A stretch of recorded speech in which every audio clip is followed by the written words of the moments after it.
great virtues out of compassion for the sake of this assembly and all living beings. Listen the wonderful Dharma will to teach us how to leave suffering, attain bliss and birth and death, and quickly realize non-birth. Cùng đến đại đức tạng thịnh, vì đức pháp hội cập nhật thiết chúng sanh, trên chiến diệu vào luân giao đạo ngã môn, như há liêu sanh thoát tư ly khổ đắc lạc, tốt chứng vô sanh. Homage to the blessed, noble, and perfectly enlightened one. Namo Saranto Suche Doye Ola Hodi San Mio Samputo Xie.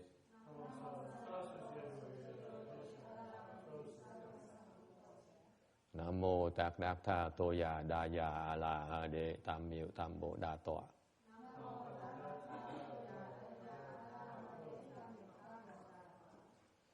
The unsurpassed, profound, subtle, and wonderful Dharma in 100,000 million aeons is difficult to encounter. Now that I've come to receive and hold it within my sight and hearing, I vow to fathom the thus come one's true and actual meaning.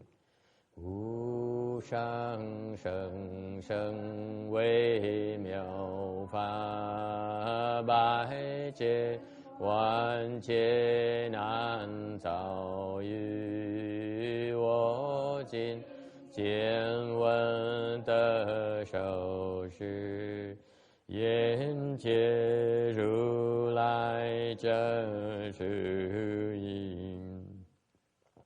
O Buddhas and Bodhisattvas, Venerable Shenhua, Venerable Bhikshunis, all good knowing advisors of Amitabha.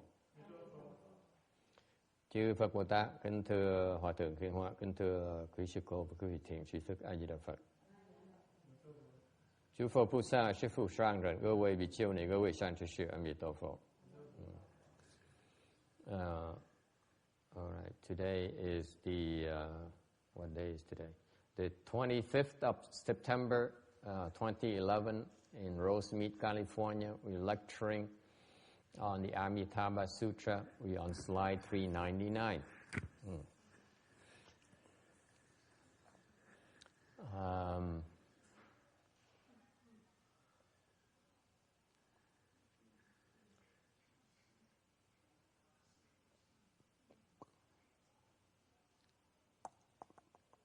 I apologize again for being late, for a few minutes late now, 2 days in a row now. Xin lỗi quý vị lại, một lần nữa xin lỗi quý vị là trễ vài phút, hai ngày liên tiếp.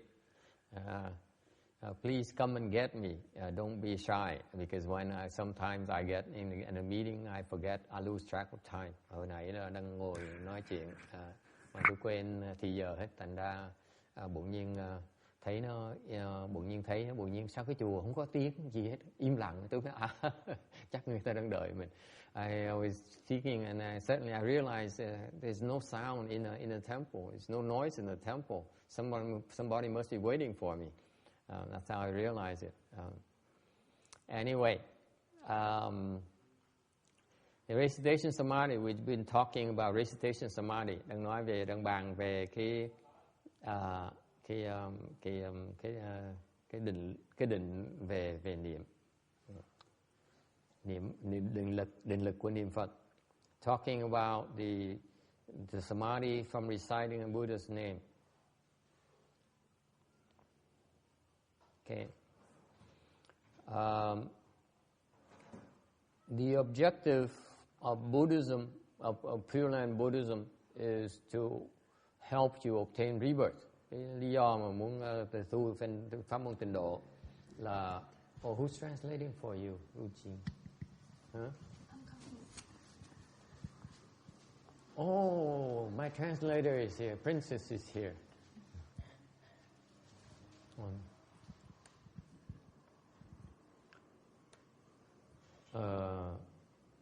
So the objective, cái lý do, cái mục tiêu của bên Phật giáo là muốn quý vị được vãng sanh kiếp này. So I don't think it gets spoken, it gets said enough in Pureland Buddhism. The reason that we preach Pureland Buddhism is that we want you to obtain rebirth right away, this lifetime. Okay. Cái mà bên Phật giáo Tịnh độ đó, cái mục tiêu Phật giáo Tịnh độ là muốn quý vị vãng sanh ngay lập tức. I'm not sure how often it gets repeated nowadays when people teach Pureland Buddhism. How often is it said? Bây giờ khi mà người ta truyền dạy về cái pháp môn Tịnh độ, ai có nói như vậy không? Mình tu niệm Phật để mình vãng sanh ngay lập tức. We want to obtain rebirth right away, this lifetime. We don't want to wait. Period. 法师说，他不知道说现今在解释这个净土法门的时候，有没有在强调说我们要今这一世就要往生。And one surefire way to obtain rebirth this lifetime is to enter the Buddha recitation samadhi. Một cái cách mà chắc chắn mà quý vị sẽ chắc chắn được vãng sanh đó, kiếp này là quý vị niệm Phật mà nhập được niệm Phật tam muội. 所以最直接的方法就是能够得到这个念佛三昧。Okay, and that's why if you enter this Buddha recitation samadhi, you will obtain rebirth this lifetime yourself. Quý vị mà nhập được tam muội, quý vị sẽ được vãng sanh.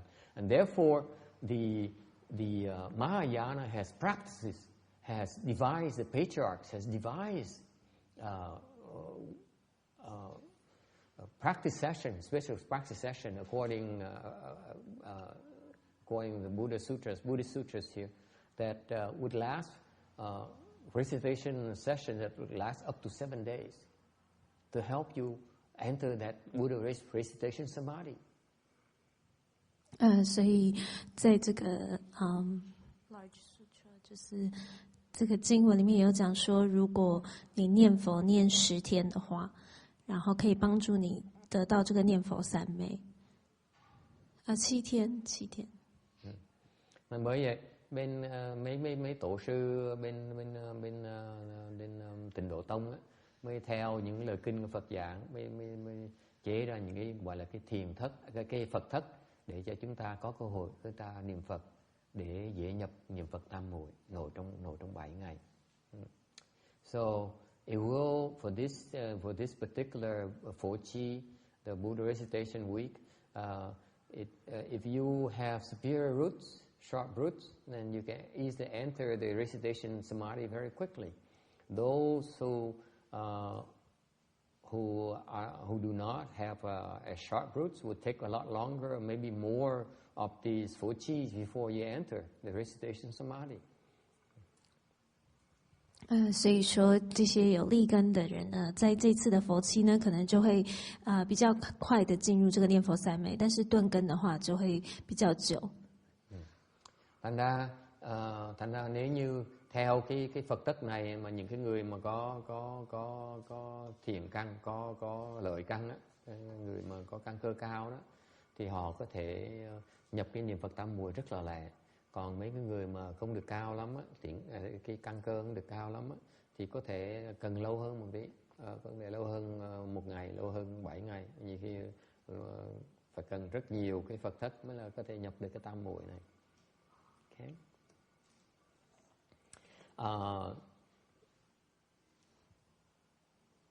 And this sutra here refers to 7 days, but the other Buddhist texts refer to different lengths of time. Like in a long life sutra, it refers to 10 days. 所以在另外一个经里面 ，Long Life Sutra, Large Sutra, Infinite Life Sutra 里面无量寿无量寿经里面有讲说是要10天。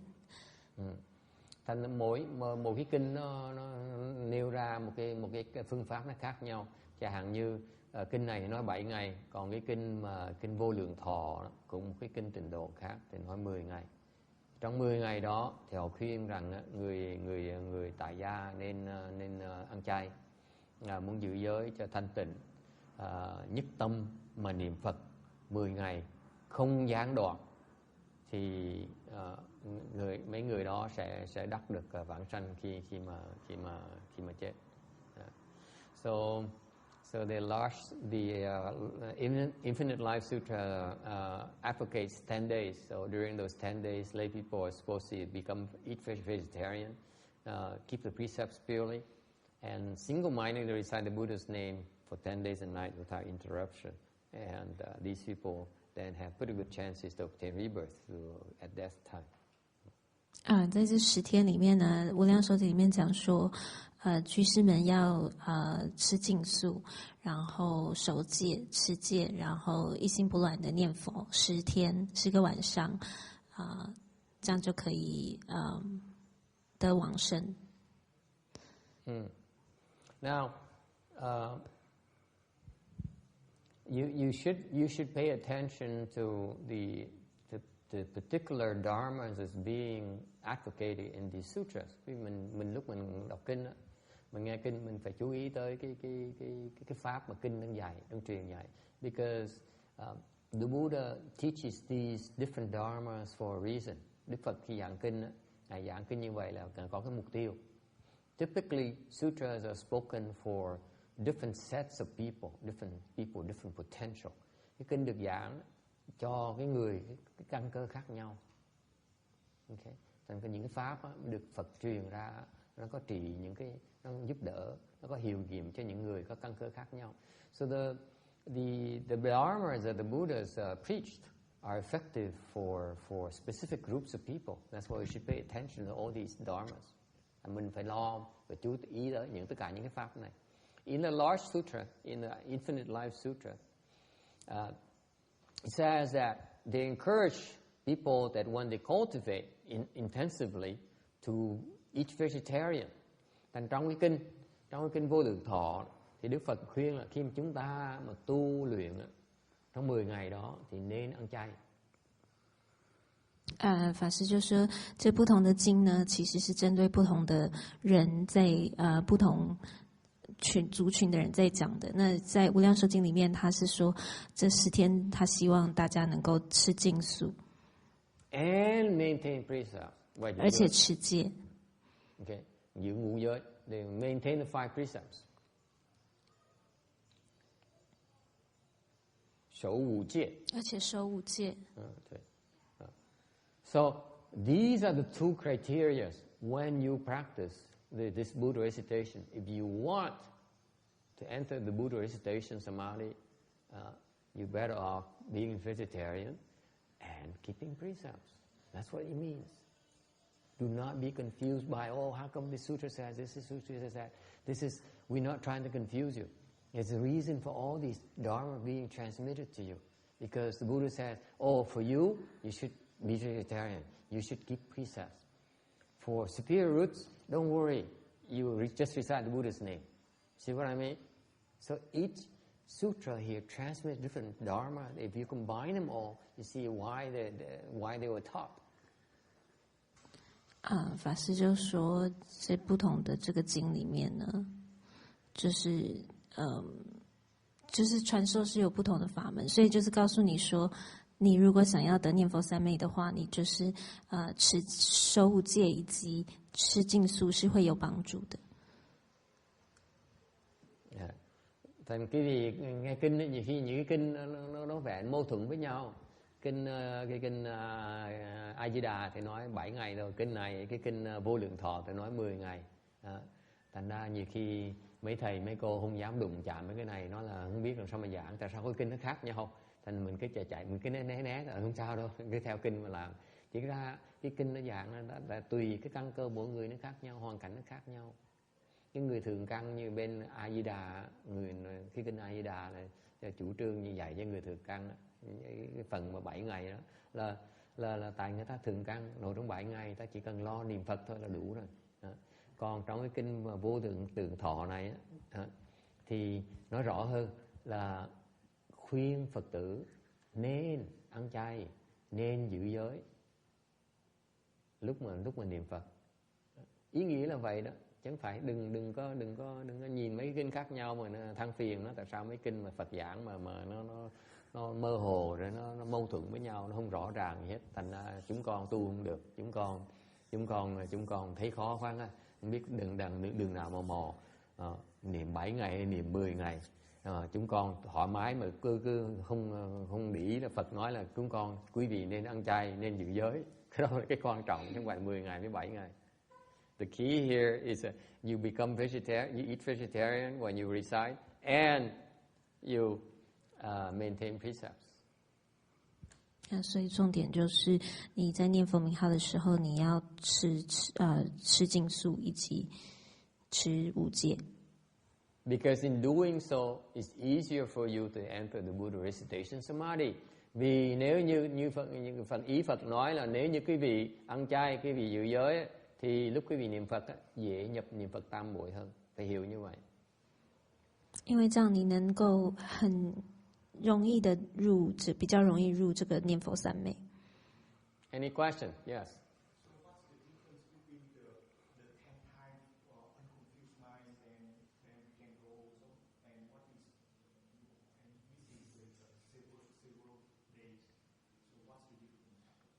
What do you mean? Ask me again. What is the meaning of your question? There's one saying that if you can do such 10 times unconfused mind, then you can go to Pureland. Mm-hmm. And here they mention also that you can do that, you have to do that for 5 days, 6 days, unconfused. Okay. I'm glad you asked the question. It takes an engineer to ask these types of questions. To me, it's so obvious, but it's not. Câu hỏi là có phần nói là cái phần mình nên niệm Phật 10 danh hiệu hồng danh của Phật 10 lần một cái nhất tâm bất loạn là đủ rồi. Tại sao phần này lại nói phải niệm Phật 1 ngày, 2 ngày, 3 ngày, 4 ngày, 6 ngày, 7 ngày? Tại sao nó khác nhau chỗ nào? Tôi mới cười, tôi nói đối với tôi nó rõ ràng, còn mấy người kỹ sư không có được rõ ràng, phải giảng rõ ràng cho mấy kỹ sư nghe. You get the question? 他的问题是说，这个念佛名号10次，一心不乱，跟这个上面讲的说，你有时候要念佛10天，这个差别在哪里？The objective is to be able to decide the Buddha's name 10 times with one mind unconfused. Mục tiêu mà niệm Phật là muốn được niệm Phật 10 lần liên tiếp mà nhất tâm bất loạn. Very simple goal. Just recite 10 times with one mind unconfused. Rất dễ, rất rõ ràng. Quý vị chỉ cần niệm Phật 10 cái hồng danh liên tiếp mà nhất tâm niệm như vậy thôi là xong. You done. It's that simple. You don't need to be enlightened. Trust me, it's much harder to become enlightened. Quý vị phải nhớ như vậy. Quý vị mà muốn giác ngộ nó khó hơn nhiều. Muốn vãng sanh chỉ cần niệm 10 lần thôi liên tiếp thôi. Chỉ cần làm 1 lần thôi. All you have to do it once. That's it. Is it clear? 所以法师说，这个目的是要能够最后能够修成这个念佛10次一心不乱的念佛三昧。那你不需要觉悟。你只要能够入这个三昧1次的话，你就是可以得往生。Any questions about that? However, you cannot get into this samadhi cold turkey. Nhưng điều cái khó như vậy là mình không thể nhập cái niệm Phật tam muội một cách dễ dàng. Nó khó lắm. And therefore you need practice session. Bởi mình cần cái môi trường để cái phương pháp để mà mình nhập cái tam muội đó. And this 1, 2, 3 to 7 days it refers to the method, the process that you could use to facilitate your entering that samadhi. Thành cái văn mà nói là 1 ngày, 2 ngày tới 7 ngày đó là đã chỉ về cái phương pháp mà quý vị chúng ta có thể dùng. Cứ niệm Phật 1 ngày đi, niệm Phật 2 ngày đi, niệm Phật 3 ngày đi. Thì trong phương pháp làm, nếu quý vị cứ làm như vậy thì quý vị có thể hy vọng nhập được cái tam muội. So you just recite the Buddha's name for 1 day, 2 days or 3 days. And if you just keep on doing that, eventually you will enter the Buddha recitation samadhi. That's all it says. 所以说，但是法师的意思就是说，你没有办法得到这个三昧，如果你只是没有这个环境，没有这个练习，所以才会有这个10天的这个环境让你练习，然后让你最后可以达到那个三昧。Okay, any other question? Yes. So what is really recitation samadhi? Right.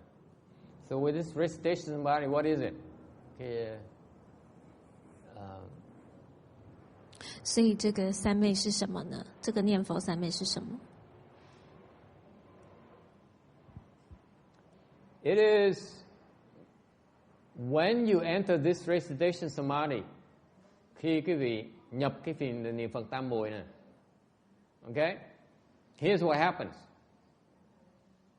Khi mà quý vị nhập được tam muội này, cái niệm Phật tam muội này, cái chuyện nó xảy ra. Cái này cái cảnh giới như vậy. This is the state. The 10 Amitabha, 10 cái hồng danh Phật đó, A Di Đà Phật, A Di Đà Phật, 10 cái liên tiếp đó, nó nối nhau thành một cái khối thôi. Một là nó thành một, chứ không phải là 10. Is that clear? I think that's how it should be. Don't quote me.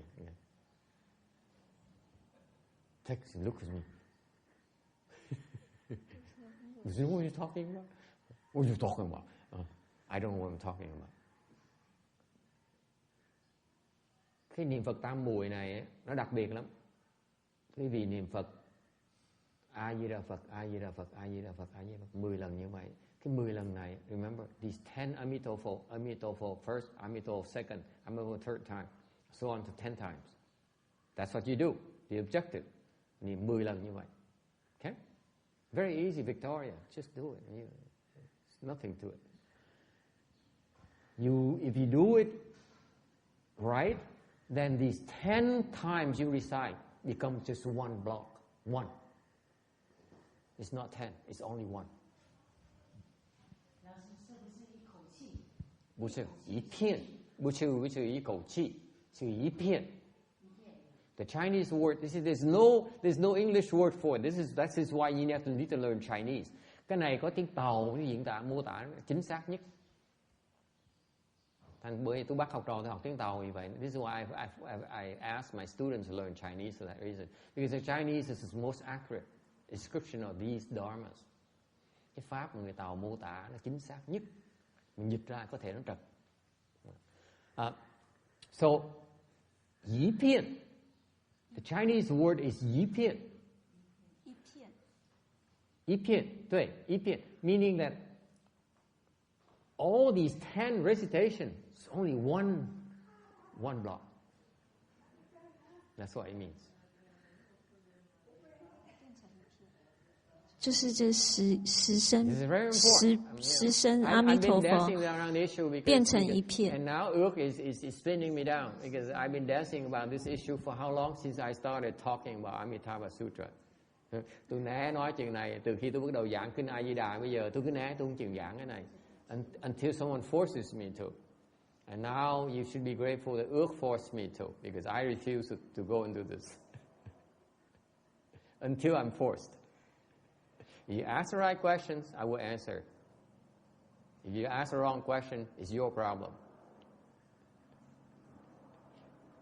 So during that block, assume that we can do the one block. At that time, is the mind can the mind be confused but still doing the 10 blocks or when you... Absolutely not. So it's so clear. One Amitabha. It's so clearly. You recite clearly, and then all of a sudden becomes one block. It's no more. It's no more one Amitabha. It is no more Amitabha. It is only one Amitabha the whole time. If you are able to do one job, then you are unconfused. That's it. That state of mind is called unconfused. Is it clear? It's very easy. Nothing to it. Now you know. Ước says, why didn't you say earlier? What took you so long? The text says, I did it. No, you didn't. Is that your question is? No. Okay, what's your question? Well, to comment, it sounds like it's not likely to last very long, this state. You do it takes a few seconds. That's all it takes. That's why Pureland is so incredible. Look at all the benefits you get from just one split second of doing that. That's it. You go to the Pureland. Tell me something else victorious, more worthwhile than that. You spend a few seconds reciting the Buddha's name and you're guaranteed to go to the Pureland when you die. Look at the incredible blessings you generate just from doing a split second work, and then the rest of the time you goof off. This is why I like Pureland so much. I'm like Victoria. I just cultivate when I feel like, and then when I enjoy myself, then I enjoy myself. This is what's so nice about Pureland in that sense. Ước is still not so. Okay, let me translate in Vietnamese because Go Yin is looking at me, these big eyes. Oh, Master, do not abandon me. You're teaching something important. Tôi phải giảng tiếng Việt nhưng thôi. Cái cô Quảng Ngân này, cô nhìn tôi với mắt ngơ ngác, bồ câu. Cô nói, thầy giảng gì con, phải giảng cho con nghe. Chứ không thôi, thầy bỏ lơ là con không được. Thầy giảng cho con nghe để cô hiền nhã, cô nghe cho cô hiểu rõ ràng luôn nữa.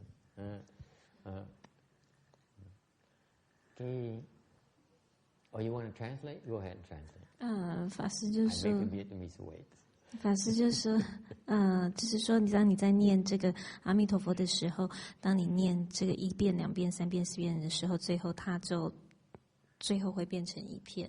所以，这就是那个境界。He explained the routine because he seems to say, you first of all you go to the state where the Amitabha is so clearly one after another, so clearly, so clearly. First, it's Amitabha. It's nothing else. Amitabha.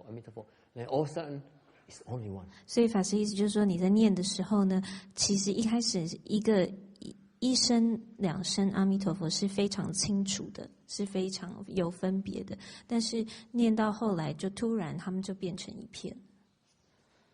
Get it, routine? Okay. Tell me how it works out next weekend, okay? Nói bà này về nhà 说这样你下星期跟他说 有没有用 Let me teach a Vietnamese. Tôi giảng cho người Việt Nam nghe. Nghe hiểu chưa? Gọi nghe hiểu chưa? Hiểu chưa hả? Nó dễ lắm.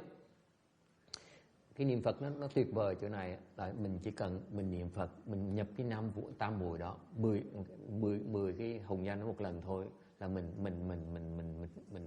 đi chơi, mình không cần tu nữa. Mình tha hồ mình phè. Tại sao như vậy? Tại mình nhận một lần như vậy là Phật sẽ tới đón mình, cam đoan. Bác thân hương tha hồ về mà lo đầu tư bên Việt Nam làm giàu, không cần tới chùa nữa. Sướng cái pháp môn tịnh độ nó sướng chỗ đó là mình chỉ cần làm một lần thôi. Cái bà routine bà mê rồi, bà thấy sao nó dễ, sao thầy dạy tôi cái phương pháp nó dễ dàng như vậy. Mình làm một lần thôi, ok? Một lần thôi là mình chỉ cần niệm Phật, A Di Đà Phật, A Di Đà Phật, A Di Đà Phật, ok? Lúc đầu mình niệm nó phải rõ ràng lắm. Cái chữ A Di Đà Phật nó rõ ràng không thể tưởng được. Nó rõ chữ A Di Đà Phật, A Di Đà Phật, nó còn cái chữ A Di Đà Phật thôi. Từng chữ như vậy đó, ok? Rồi xong nó có A Di Đà Phật một lần, A Di Đà Phật thứ nhì thì mình giảng đơn niệm như vậy bỗng nhiên á, nó rõ ràng bỗng nhiên nó biến mất, nó còn một cái thôi là A Di Đà Phật thôi, không còn liên tục, nó không còn liên tục, nó còn một khối thôi. A Di Đà Phật, A Di Đà Phật, cái liên tục nó thành một cái khối, hiểu tôi nói gì không? Nó dễ như vậy, chỉ cần làm một lần như thôi là mình chắc chắn mình vãng sanh. Yes, I give her a chance here. Yeah. Yes.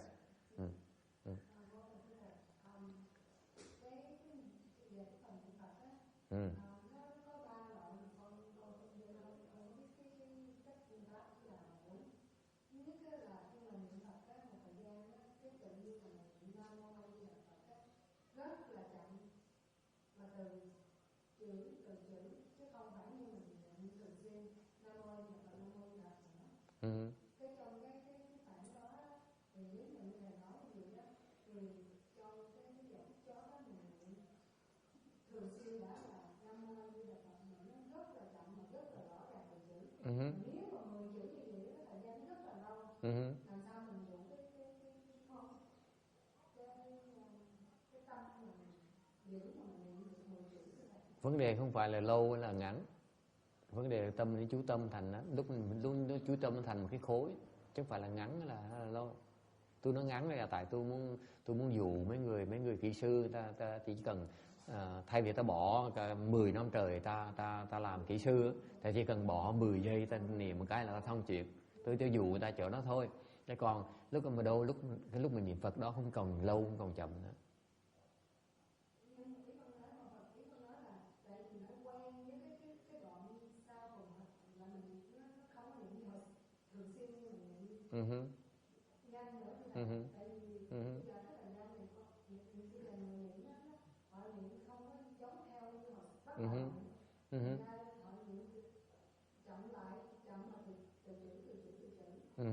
Thành ra bởi con thấy nếu mà họ niệm như vậy đó, họ quen cái ngày thường hàng ngày họ niệm như vậy quen rồi. Cái ngày cái cuối cùng của họ niệm theo niệm nữa thì nếu mà 10 chữ niệm mà khối á, cái thời gian rất là lâu nếu mà họ niệm như vậy.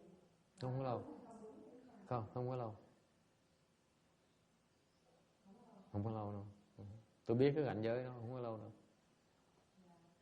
Còn cái gì đó thầy thì coi có một cái đó là niệm á, bây giờ không có niệm nữa. Cái đầu chống động nó không có bằng cái tiếng niệm Phật, không có niệm nữa thầy. Mà cái đó là nên để cái cảnh như vậy hay là mình nên tiếp tục niệm, mà nếu mình tiếp tục niệm như vậy á thì mình nên cầm niệm theo đuổi để nhắc chừng vào, chứ nếu mà không là cái đầu không có niệm tới cái niệm Phật nữa. Đầu trống hay là ngủ gật? Không phải ngủ gật mà không có Ok, cái đó không sao hết, đừng lo, cứ đừng cần làm vậy, cứ tiếp tục niệm. Không sao hết. Rồi câu hỏi thứ ba là sao? Trường hợp thứ ba là sao?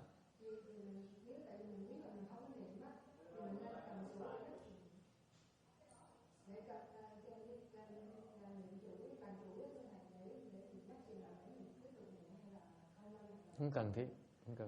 Tôi chủ trương tôi là không cần sâu chuỗi. Tại vì tại cái niệm Phật sao phải cầm cái tay, bữa nào lúc chết cái tay đâu mà sâu chuỗi bây giờ. One question, she has 3 questions. The third question is should I use recitation beads? I say no, you shouldn't. I prefer not to use recitation beads because when you die, where are you going to find recitation beads? Okay, so don't be attached to recitation beads. Second question, I recite the Buddha's name and then my mind blanks out. Should I do something about it? I say no, you shouldn't. Just ignore it. Oh, you remember, you keep on reciting. It's not a big deal. Question number 1. I recite the Buddha's name very slowly, so it seems like you're describing the one block recitation is very fast. I say no, it's not fast, not slow. That state you're referring to slow it's a normal state. Eventually it will change. Cảnh giới chậm nó sẽ đổi. Không sao, đừng chú意。所以他说第一个问题是你要用那个可不可以用那个佛珠帮忙？那法师就是说不需要，因为你走的时候你从哪里可以找得到佛珠？第二个就是说what's 第二个？我记得第3个是说你念，他说我念的时候很慢，然后但是你讲好像是说要念得很快，法师说跟快慢没有关系。然后另外一个问题是说我念佛的时候会脑筋会空白。对。那法师就说那个没有关系，不用担心。Okay, very good. See, you got it.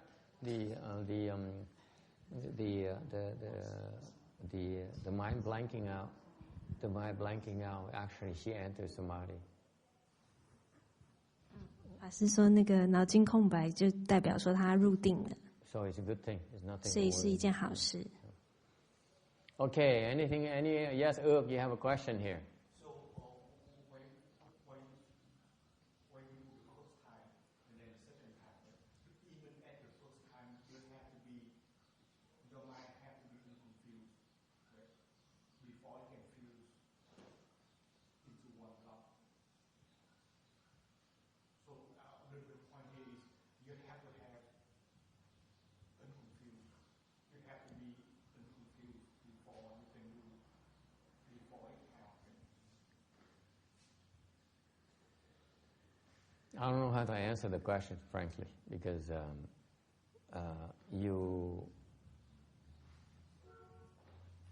I think your approach is wrong. I wouldn't worry about the requirements how to get there, because you say if you have to have that state before you can recite, then it's a chicken and egg problem. I would describe that state. If you're there, you're able to recognize that state, and that state is called one mind and confused. That's good enough. There's no need to get into the chicken and egg problem. I can't help you. Okay. It's too many variations, and it's not worthwhile to pursue that. Just the objective is to know how to do it, to get there. There's no guarantee in life. I cannot tell you that I will not be able to guarantee you anything. All I can do for you is show you how to do it. Okay? People have successfully done it. This is how they did it. Câu hỏi là cái tâm phải cần nhất tâm bất loạn mới niệm Phật được vào cái nhập cái niệm Phật năm mùi. Tôi nói không nên nhìn cái dissect, không nên mổ xẻ nó ra như vậy. Cái này là nó mổ xẻ quá lố rồi.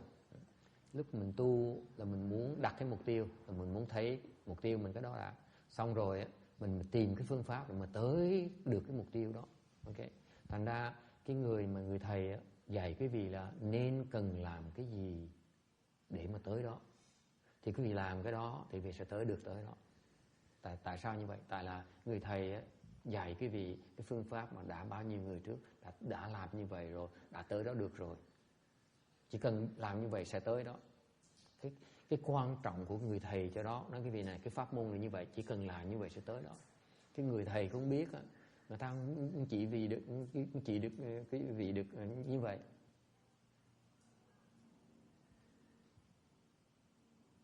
Good luck. 他问说I forgot what the state is. 他就说，就是说他问是说你要先进入某一个境界再念，还是你要还是一心不乱的境界？你要先进入一心不乱的境界，那才可以入那个念佛的善昧。哦，然后那法师的意思就是说，他的这个切入的这个方法是错误的，因为你如果想要讲说你是不是要先入一心，把它拆开来说先入一心不乱的境界的话，就变成是说你要这就有一个鸡生蛋蛋生鸡的问题，就是说是你要先，你就会开始思考说你要先这样做还是先那样做才能得到这个三昧这样子。You have to understand this. Quý vị nhớ như vậy này. Okay. The instructions The precision instruction is very important. Cái lời chỉ giáo quý vị nó rất là chính xác. Okay? If we give you more details than you need to, then it distracts you. Nếu như mà cho quý vị nhiều quá chi tiết á, là quý vị sẽ bị chi phối, tâm quý vị sẽ chi phối. Như cần cái pháp nó phải giảng, nó cực kỳ giản dị để quý vị chỉ cần làm vừa đủ để mà tới đó thôi. Okay. The instruction should be so precise, should be so minimal that all you need to do, these are the minimal things you need to do, and you will get there for sure. If we give you more, you will be distracted. Nói thêm chỉ làm quý vị chi phối thôi. Thành cái lời quý vị không hiểu cái quý hóa của cái phước báu của cái người được cái lời mà nó lời chỉ giáo nó rõ ràng như vậy. You don't realize how blessed you are, Victoria, to be able to hear today that all you have to do is eat vegetarian. You say, yeah, forget it, man. Keep precepts, recite the Buddha's name, you enter this samadhi. That's incredible. And how do you enter? Before you enter, you can see Amitabha, Amitabha, Amitabha, Amitabha, and suddenly it's only one block. How many people will have that kind of instruction? That's all you have to do. Cần làm như vậy thôi. And yet Victoria refuses to do it. Say, Master, you can ask me anything, but I need my lobsters every week. And my beloved sister, she's opening a restaurant. I do not want to miss out on her fantastic cuisine. You see, that's called obstructions. So that's why we realize that we say, when you during these sessions, we organize it for 1 day, 2 days, 3 days, we allow you to become vegetarian.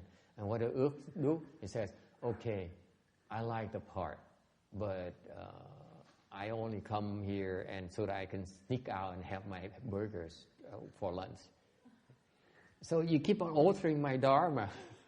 Or Randy says, 1-2 days without interruption. That's the next part.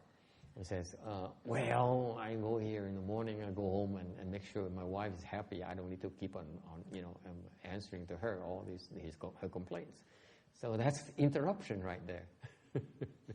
You keep on altering the patriarch's dharma. There's nothing I can do about it. And then you come and tell me, Master, it doesn't work. I've been reciting Buddha's name for 10 days. I've been participating in Buddha recitation for 10 years now. And I can't still enter it. 法师就说，基本上这个指示就是非常简单的，就是叫你们要吃净素，然后吃5戒，然后就念到他念佛生成一片这样子。那但是你们一直都会要问一些很要更多的这个细节。他说，那就是说你就照着做。那你们像佛七的 session， 他叫你10天来，10天不要停，你们就会中間回家，这就是没有照这个方法在做。Thành cái pháp nó rõ ràng dễ sợ. Quý vị có cái phước báo rồi, quý vị nghe được cái pháp nó rõ như dễ dàng. Chỉ cần ăn chay nè, chỉ cần giữ giới nè, xong chỉ cần niệm Phật nè, là sẽ vào được tam muội. Mà lúc mình niệm Phật như vậy sẽ có cái A Di Đà Phật hồng danh nó rõ ràng, nó rõ từng chữ như vậy. A Di Đà Phật, A Di Đà Phật. Nó rõ ràng như vậy, tới lúc mà càng ngày nó càng rõ, bỗng nhiên một ngày đó nó biến thành một khối, nó không còn A Di Đà Phật nữa, mà chỉ còn A Di Đà một cái A Di Đà thôi, còn một cái A Di Đà Phật thôi.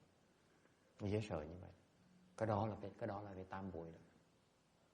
Cái tam muội đặc biệt như vậy đó. Okay. Nghe tôi diễn tả rõ ràng không? Có bao nhiêu người diễn tả cái gì như vậy?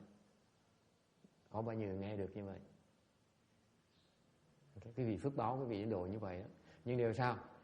Tôi là dụ cái cô Victoria ngồi sau, tôi nói là cô chỉ cần ăn chay giùm tôi thôi. Rồi xong giữ giới giùm tôi. Rồi thầy có nói là đâu được thầy ơi, thầy hỏi con gì chứ còn con cuối tuần là con phải ăn tôm hùm, con ăn tôm hùm cũng được. Rồi em gái của con nó sắp mở cái restaurant ngon lành, nó nấu ăn ngon dễ sợ, thì phải cho con ăn đồ nó nấu thôi, nó buồn lòng. Quý vị, cái pháp tổ sư nó rõ ràng như vậy, quý vị cứ đổi hoài, cứ không làm theo cái lời chỉ thị. Xong cứ thắc mắc hoài tại sao mà con niệm Phật đã 10 năm rồi, con tham gia cái Phật thất nhất là 20 cái Phật thất rồi mà con vẫn chưa nhập được cái niệm Phật tam muội. Nghe?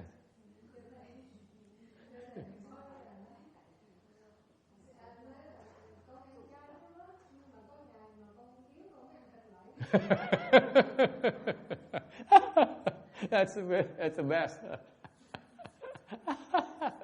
Con nhỏ nó khôn vậy sao?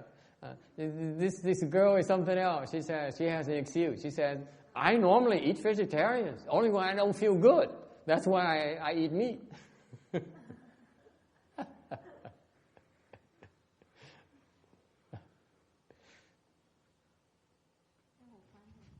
他说，法师就说，不是乱说。他的女儿说，我是吃素的，只是当我心情不好的时候，我才会吃肉。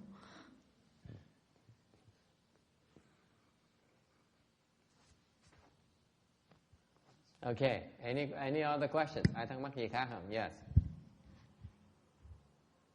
I just had a question. Yes. About when we recite Amitabha, it's usually kind of melodic. So like one recitation is each one is slightly different tone from the one before, and then it goes to that rhythm. But it would seem if you wanted all these recitations to fuse into one, would it be better for them all to be like each one to be the same? Does that not make any difference? No difference. Okay, next. It's simple. Just keep the precept. But that if you really keep the precept, it's very difficult, and it makes you have to be aware of it the whole 24 hours and every day to be able to keep really at the precept.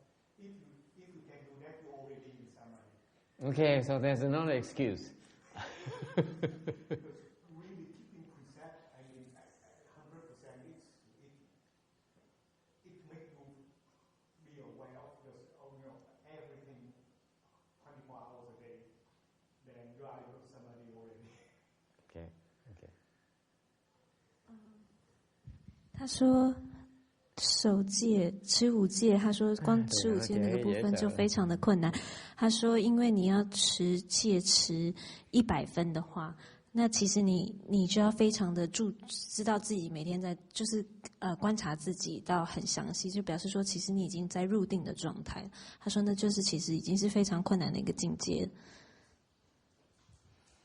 Okay. Ông nói là cái niệm A Di Đà Phật muốn nhất tâm bất loạn đó, ta phải cùng một cái mỗi A Di Đà Phật giống nhau để nó dễ giống nhau. Tôi nói đừng có tưởng tượng, cứ niệm Phật đi, đừng đòi hỏi đủ thứ ấy. Muốn giống muốn khác, cái tâm phân biệt. Có người khác thầy hỏi là thầy nói giữ giới, bây giờ có người khác ăn chay thì chịu thua rồi. Đều bây giờ than phiền về cái giữ giới. Thầy biết không, giữ giới nó khó dễ sợ. Nếu mà con mà giữ giới cả ngày luôn á, thì cái tâm con không có thể làm gì khác để thế đó. Hết sức rồi. Nếu mình cứ sức mình giữ để mà không phạm giới đó, đâu còn sức mà niệm Phật nữa.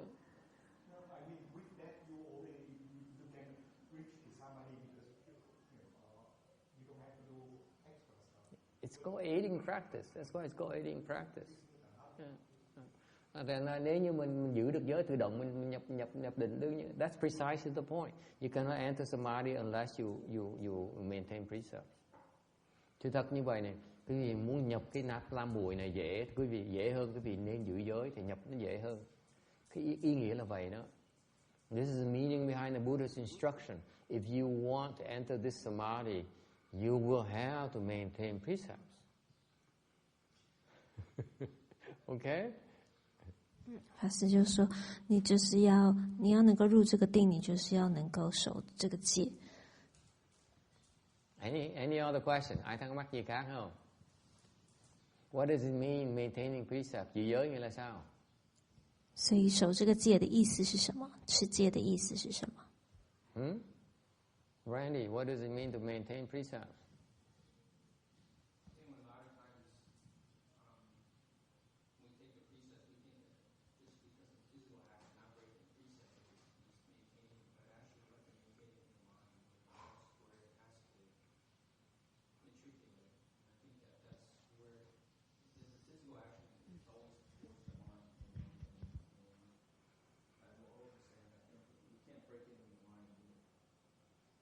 So Jasmine, what does it mean to keep precepts? Don't break it? What do you mean you don't break it? I tell you what meaning precepts means. You don't get angry. It's that simple. You don't get angry. If you get angry and you're breaking precepts, and therefore you cannot enter the samadhi. This is why you cannot enter samadhi. You keep on getting angry. As asuras do. 法师就说，这个持戒的意思是什么？就是不要生气，因为你为什么不能入定？就是你一直在生气。Okay. Cái giữ giới là sao? Cái giới đương nhiên là nếu như quý vị mà giữ giới được, Đức Phật nói không ngoa đâu. Quý vị giữ giới được tự động quý vị sẽ nhập định, nó dễ dàng lắm. Thì muốn nhập định dễ dàng thì nên giữ giới. Nó quan trọng lắm. Giữ giới nghĩa là sao? Giữ giới là gì? Giữ giới là không có được giận người ta. Nó dễ sợ như vậy. Nó giảng gì như vậy? Mình giận người ta hoài, mình giận con cháu mình giận người khác. Là mình đang phá giới, là mình niệm Phật tam muội không được. Cái cách mà nhiều thế. Mình cứ nói cái dễ ghét, nó niệm bên cạnh nó niệm ồn không thể tưởng được. You say this woman this is unbearable. She recites so loudly. Cái Phật điện chút xíu mà hét to, người dễ ghét dễ sợ. Or you say that, have you seen that man?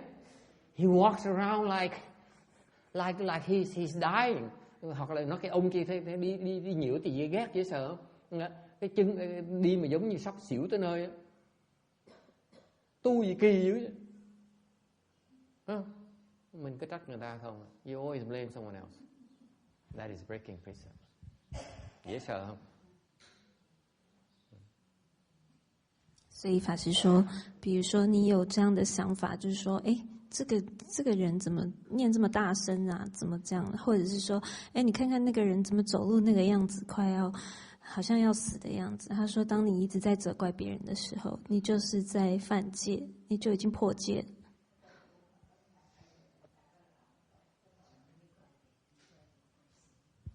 Sao? Bác Tân Ngương có gì nói không?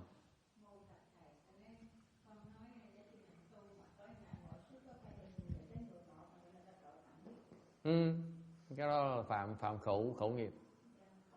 She says, if you cultivate and you criticize this person and criticize another person, that is you creating offenses. Yes, that's right. You creating mouth karmas. 他就说 And he said, but I'm not saying anything. Then you creating mind and mouth karmas. Con đâu có nói gì đâu thầy. Bởi cái con còn tạo cái tâm nghiệp nó còn nặng hơn nữa. Không nói mà cái tâm nó la bại nó trời đất ơi sao mà dễ ghét không thể tưởng được. Tôi chịu không nổi, tôi phải bỏ đi. I cannot stand her anymore. I need to walk out of here. And that's severe mind karmas. Mà không biết.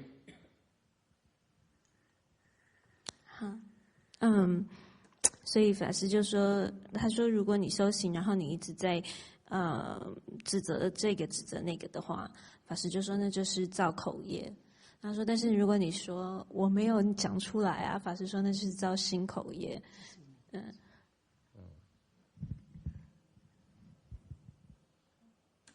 Yeah, and then they get pretty upset because they won't verbalize. Therefore, the fire burns inside. It cannot get out, and that's the heavy mind karma right there. 所以你不讲出来的话，然后你反而就是。And then by the time she sent me email and said, "What the heck are you talking about?"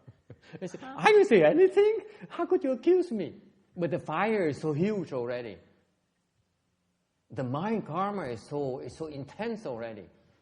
Me? I didn't say anything. I'm innocent. 然后，他就说，法师就说那个，你不讲出来的话。Master, how can you be so mean to me? I didn't say anything.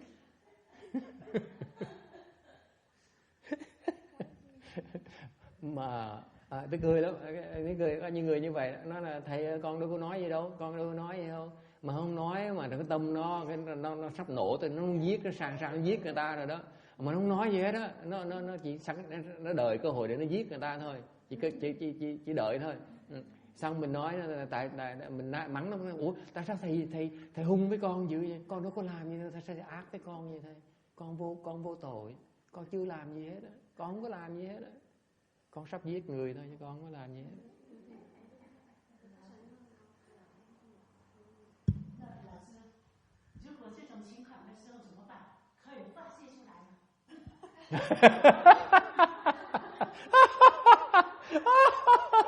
Oh, we have another one of those asuras.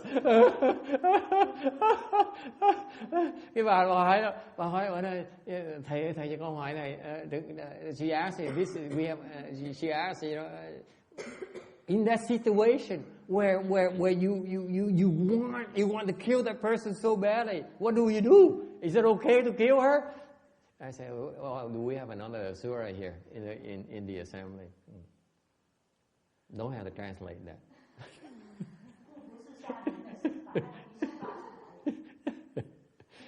Cái bà này còn ghê, bà nói bà chụp cổ tôi, bà nói thầy cho phép con hỏi thêm một câu.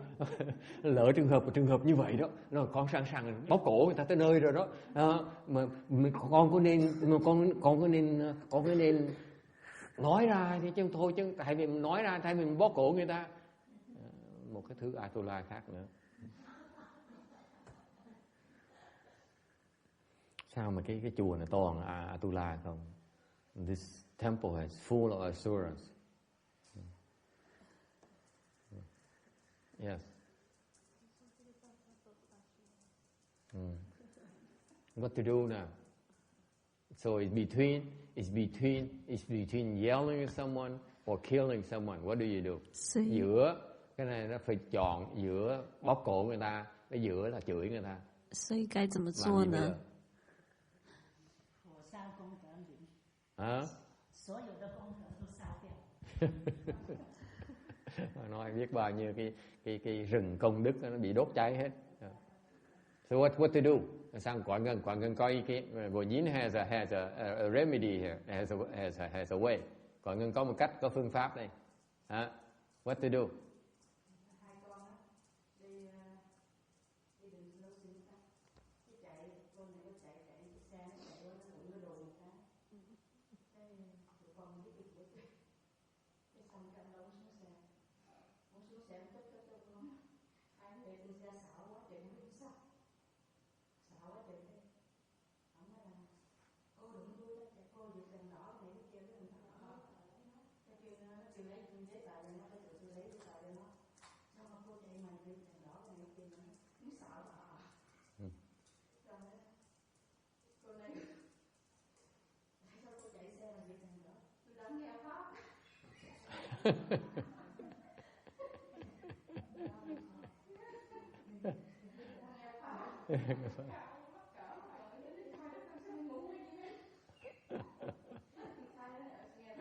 Đàn bà lái xe dễ sợ.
It's a Vietnamese joke. No. Hey, Victoria, what do? It's choosing between strangling someone or giving it to them. Yeah, what do you do? What do the strengths recommend? What can they do? I mean, it's between, you're losing it. You're about to lose it. So the question the lady asks is that, clearly, killing someone's out of the question. Okay, but you're so exasperated that you. So is it okay to vent it out? Huh? Right. So what? That's her question, because you didn't catch her reaction. So, but I can't take it out. It's the violence that she expresses so beautiful. Cái bài lúc bài diễn tả đó là đứng đầu đó là tôi chịu không nổi đó. Tôi nghe tôi thấy bà tôi xanh mặt luôn, thấy bà tôi khiếp luôn, dữ dễ sợ luôn, một cái loại Atula.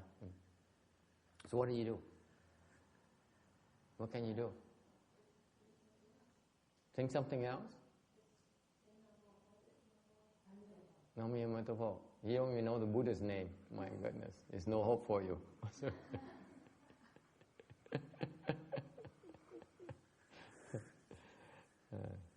Okay.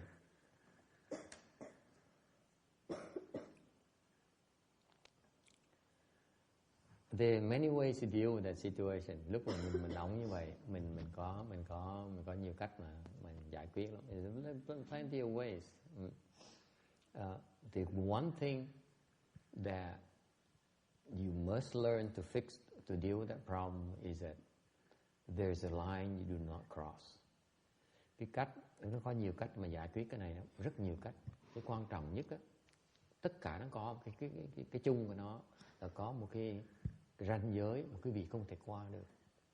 所以是有很多方法可以选择去处理这件事情的。那很重要一点就是你要知道说，那有一条你不能做超过，有一个界限，有一个标准的。Okay, that's called precepts. 就是你的戒。You will not cross the precepts line. Không được qua cái ranh giới của cái giới. Okay. What are precepts? Precepts, you will do no harm to others. Mình không được hại người ta. 所以那个戒就是说，你不会去伤害别人。You can be angry, you can do anything, but you cannot do anything. Act physically, do anything to harm others. Quý vị có thể giận cái này nói, nhưng mà quý vị không có quyền làm cái gì để hại người ta. Không có quyền cái đó. No matter how right you are, no matter how wrong someone else is. Người ta có sai lầm chừng nào, người ta còn có tàn ác, gian ác chừng nào, mình đúng chừng nào đi nữa, mình không có quyền. 所以不管你是 mình không có quyền. Cái đó là cái giới của mình. "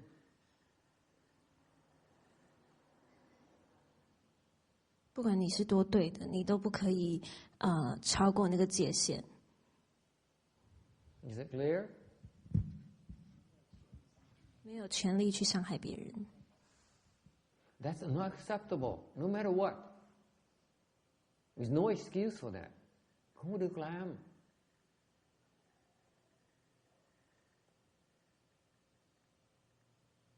Okay? If you do, then it's your fault, not the other person's fault. Mình làm bất cứ cái gì đó là lỗi của mình, không phải lỗi người khác.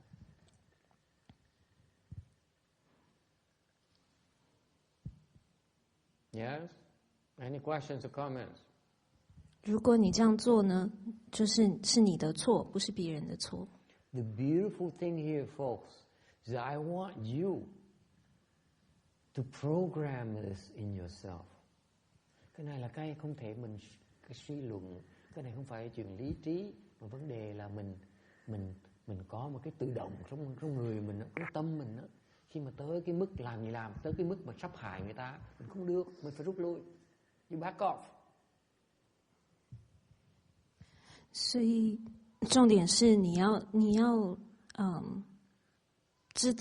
能够告诉你自己说你可以退后，你要退一步。The moment you realize you're about to do something will harm someone else, you stop and you back off.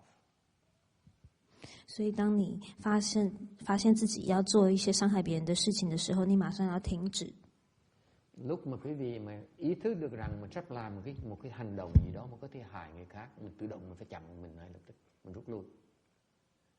Mình rút lui, don't stay there, back off. 离开现场，不要待在那边。Okay, does it help? You just back off. 我没有说过，我只是这样想，是不是这样子啊？那为什么在那种情况下没办法？好，那我觉得说，哎呦，可不可以这样子？Tôi không tin. Not like this is not an example. This is real. 为什么我们太苦了？怎么办？是这样子。That's right. If you stop what's the advantage of stopping yourself like that? You stop yourself like this often enough, you will be taught how to fix it. Nghe rõ chưa? Cái lý do tại sao tôi dạy quý vị là nên tự chặn mình lại, rút lui. Tại nếu quý vị làm chặn lại, tự chặn mình lại, rút lui đủ nhiều lần đó, sẽ có người tới dạy quý vị làm sao giải quyết vấn đề quý vị. Nếu quý vị vượt cái ranh giới đó, không ai dạy quý vị đâu. If you cross over the line, no one will teach you how to fix it. I won't. 法师就说，如果你停止的话呢，你这样子做，就是会有机会，人家会教你怎么解决这个问题。但是你一旦超过了界限，你一旦伤害了别人的时候，没有人会教你的。So for example, chẳng hạn như this to bring the point home here để cho quý vị thấy. This is why I praise the Asura this morning. Bởi vì tôi nói quý vị biết là tại sao tôi khen cái tụi Atula sáng hôm nay.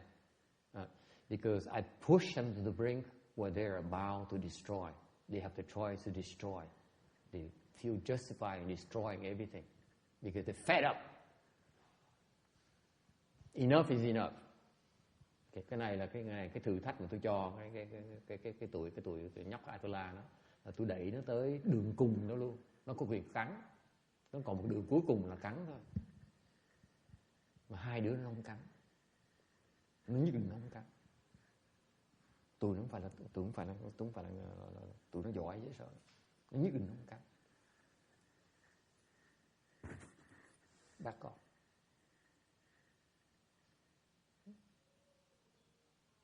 They're still waiting for a chance to strangle the other guy, but they still held back.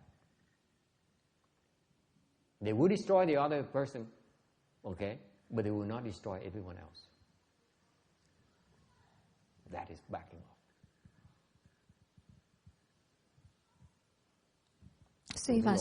Tụi nó giỏi lắm, đẩy nó tới đường cùng luôn.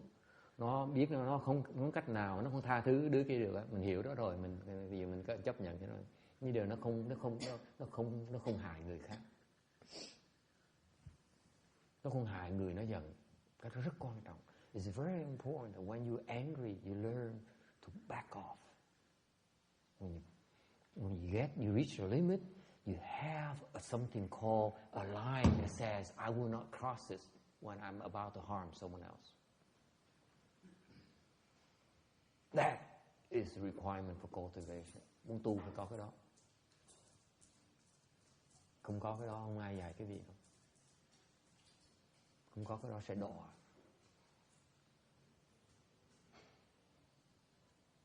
Cultivation is very important. If there's a line of harming others, you do not cross over. You cross over, you will fall, and no one will teach you. No one will help you. 所以法师说，在修行里面呢，最重要的一点就是说，当你到极限的时候，你就正好要伤害对方的时候，你不能够做出这样的事情来。所以你一旦做了以后，你就会躲。So that's why this morning I explained to you. Bởi vì sáng nay tôi nói quý vị nghe, là tôi xin lỗi quý vị, là tôi khen tụi nó. Nhưng điều tôi nói quý vị tha thứ, thì ra quý vị phải hiểu ơn một cái là nếu quý vị thực sự mà hiểu là quý vị phải cảm ơn tụi nó cắn nhau. Không phải tha thứ, nó phải cảm ơn nó cắn nhau. Nó cắn nhau tôi mới giảng, có cái hồi giảng cái pháp này là quý vị không được qua cái đường đó. Tụi nó chứng minh nó có thể có được cái tự chủ như vậy, thành dạy nó được. Thành quý vị phải cảm ơn, biết ơn tụi nó là có cái luận cũng như vậy, để quý vị có cơ hội để thấy được cái pháp phải như vậy, tu mới được. Chứ đừng khinh thường tụi nó, phải biết ơn tụi nó. Okay, now you can go home. I know you don't agree with me, but tôi biết quý vị không đồng ý với tôi chỗ này. Giờ đi về đi. What? English? You want English? Are you sure? Why? Why not? Sounds important enough to you? So this morning when I said I apologize for myself and on their behalf, okay? And I asked you for your tolerance. Actually, this afternoon I explained to you, if you really understand, you should not be tolerant. You should be grateful to them. Because thanks to their stupidity, okay, and they're passing the test, that gives me a chance to show you that unless this very important lesson, that is, because of them, that you get to understand there's something called a line. That you cross over, you will not be helped. You will fall. You should be grateful to them instead of criticizing them or judging them. 所以法师就说，就是说他早上就是说，跟大家道歉说感谢大家忍受他们这一段时间的这个争执，但是法师的意思就是说，其实你应该要。感谢他们，因为他们的这个做法呢，他们并没有最后选择没有伤害对方，所以呢，让法师有机会可以讲法，告诉我们说，因为你不可以这样子做。And this is the beauty of the Great Assembly Dharma.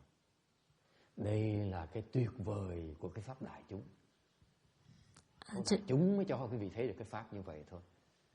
Tu mình thấy không được đâu. 这就是大众法门很好的一面。Only in Great Assembly that you can see all these interactions that will illustrate what the Dharma really means. You will not be able to figure it out by yourself. Không thể nào từ mình ngồi tu mà tưởng tượng ra được. Impossible. Không cách nào tưởng tượng được như vậy. 因为你只有在这样的大众法之下，你可以了解到这个法是什么意思。All right. Any questions, comments? I có thắc mắc gì không? Yes, Thomas. Of course, Thomas always has a question.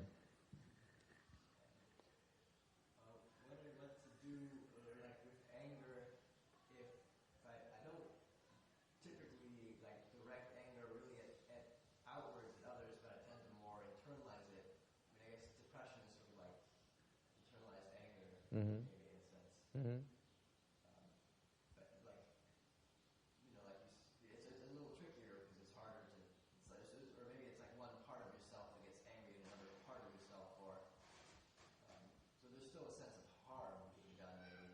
You're harming yourself. Yeah, I guess does your analogy of don't cross this line, don't create harm. So you don't harm others now. It's okay to harm yourself. You're still breaking precepts. So what does it mean? I'm just wondering how to apply in that case. It's a little harder to tell. Walk away from your anger. It's that simple. The same rule applies. Don't harm yourself. It's harder to walk away. You don't cross that line. You don't cross that line. Do not get angry. That's all it being boiled down to. Because if you internalize, you're harming yourself. It's so clear. And why? So what's so difficult to understand? I guess it's a lot harder to tell exactly when. Just drop the damn thing. Drop it.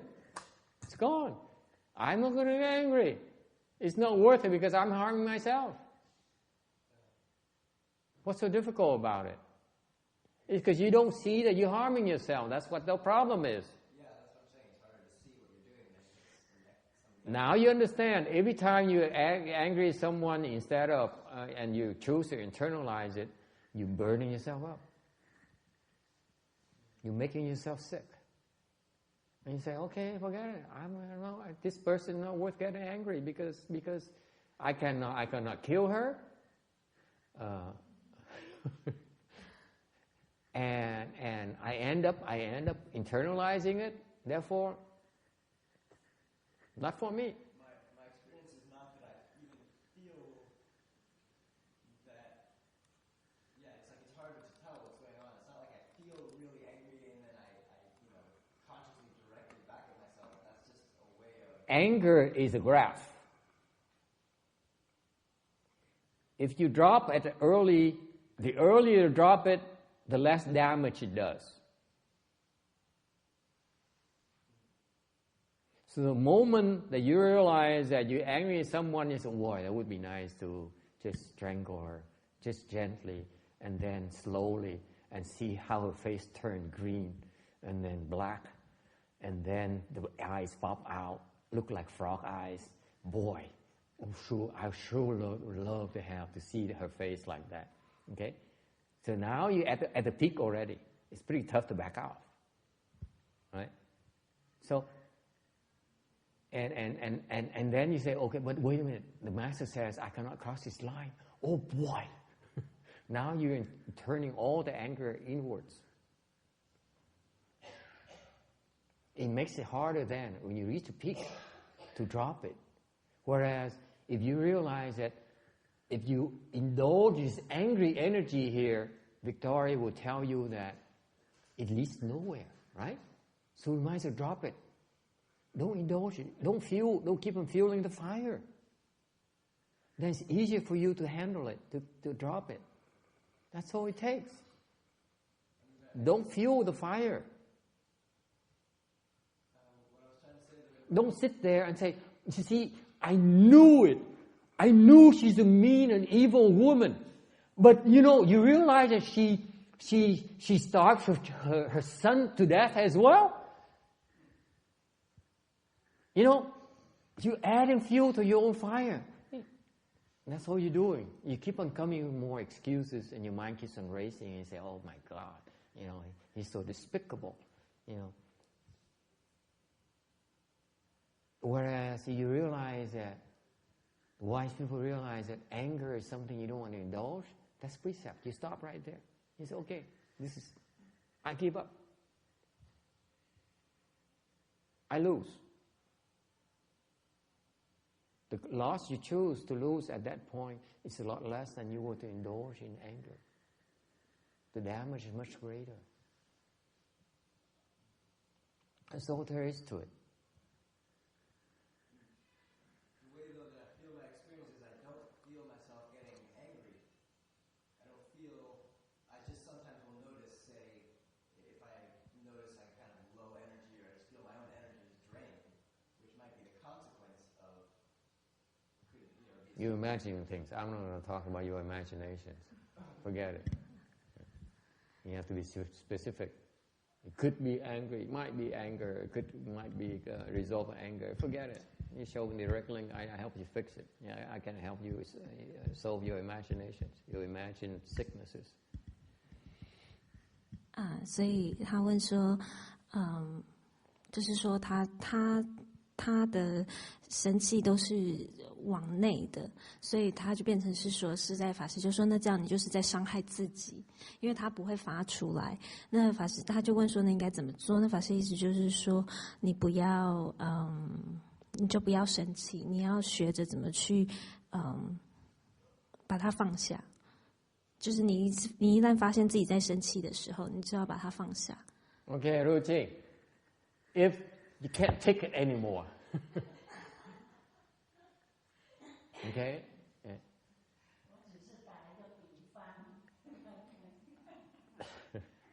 It's scary. You're scary when you're like this. I'm kidding. I'm kidding. When your mind's racing, it's hard to stop. Yeah. No, the point is that you need to stop earlier. If you choose to stop, it's very difficult. So the next time around, so you struggle with that. Next time around, it's easier for you to stop earlier.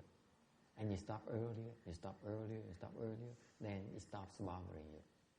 It's gradual. It's not going to go away overnight. It takes work. It takes refusing to indulge it as soon as you realize it. It's like you stop and then maybe 5 minutes later you start thinking about it again. And then you stop again. You keep on stopping and stopping and stopping. It takes commitment. And then it doesn't arise anymore. You know what really happens? Someone's pulling your strings. Get angry, get angry, get angry. You don't really realize it. You say, I'm not going to get angry. They keep pulling your strings. They get tired. And I'm not going to pull the strings anymore. That's all it does. You guys don't realize when you get angry, someone is pulling your strings. Get angry, get angry, get angry. See how despicable she is. This is how ugly she is. This is how evil she is. Someone is pulling your strings. You don't even realize it. So if you say, I'm not going to get angry, I'm going to, and this is a no-win for me, I refuse to indulge in this, so the other guy has no effect on you. You don't get angry anymore. It's that simple. Quý vị biết không, mỗi lần mình giận á, là quý vị không biết rằng có một người đang giật dây mình, nói này giận đi, giận thì thấy nó dễ ghét dễ sợ, thấy nó ác dễ sợ, thấy nó tàn, nó gian dễ sợ không? Người ta đang giật dây mình, nói mày nên giận đi, giận là đúng rồi. Mình nói, tôi nhất định tôi không giận. Tại sao? Cái giận này là một cái chuyện tôi sẽ lỗ lã, không cách nào tôi thắng được với cái giận này. Cái giận này nó đem toàn về chừng xấu cho tôi không à. Nhất định tôi không giận. 5 phút sau nó giật dây nó mà giận đi, nhưng thấy không? Nó bỏ đói con nó luôn nữa, không phải riêng mày đâu, nó ai nó cũng ác hết đó. 5 phút sau nó giật dây một lần nữa, một lần giật dây mình cứ làm lơ, cuối cùng nó không thèm giật dây mình nữa, là mình hết giận. Nó giảng gì như vậy nữa.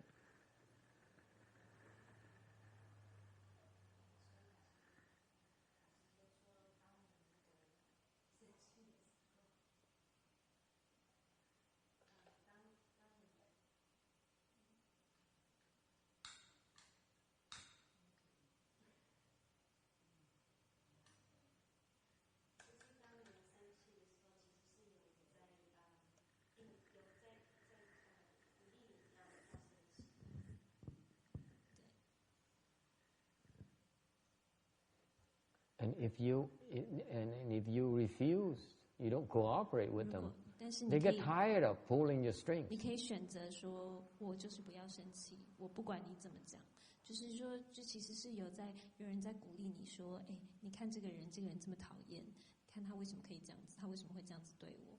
那但是如果你说，我不管，我就是不要生气，这就是你选择停止他的方法，这样子。Okay. Any questions? Yes. So let's take the example to be angry. So not being able to get angry physically, then you start to kind of get in your mind. But the ultimate is to be able not to have even thought of anger. Right? So if you are able to have no thought, you reaching the ultimate goal is to be able to be empty, not Rồi. right? So that's why if you can keep the precept to the ultimate, having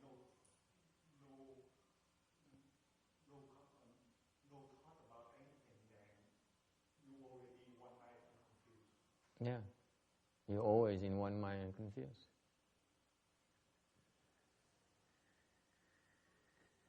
Okay, so is there a question? Then, so I'm going back, so keeping precept is really, really difficult. I mean, until you reach that. It takes a lot of practice. You have to fail. Victoria, precepts or rules of morality in Buddhism is something you will fail. No two ways about it. You will fail. All of you will fail.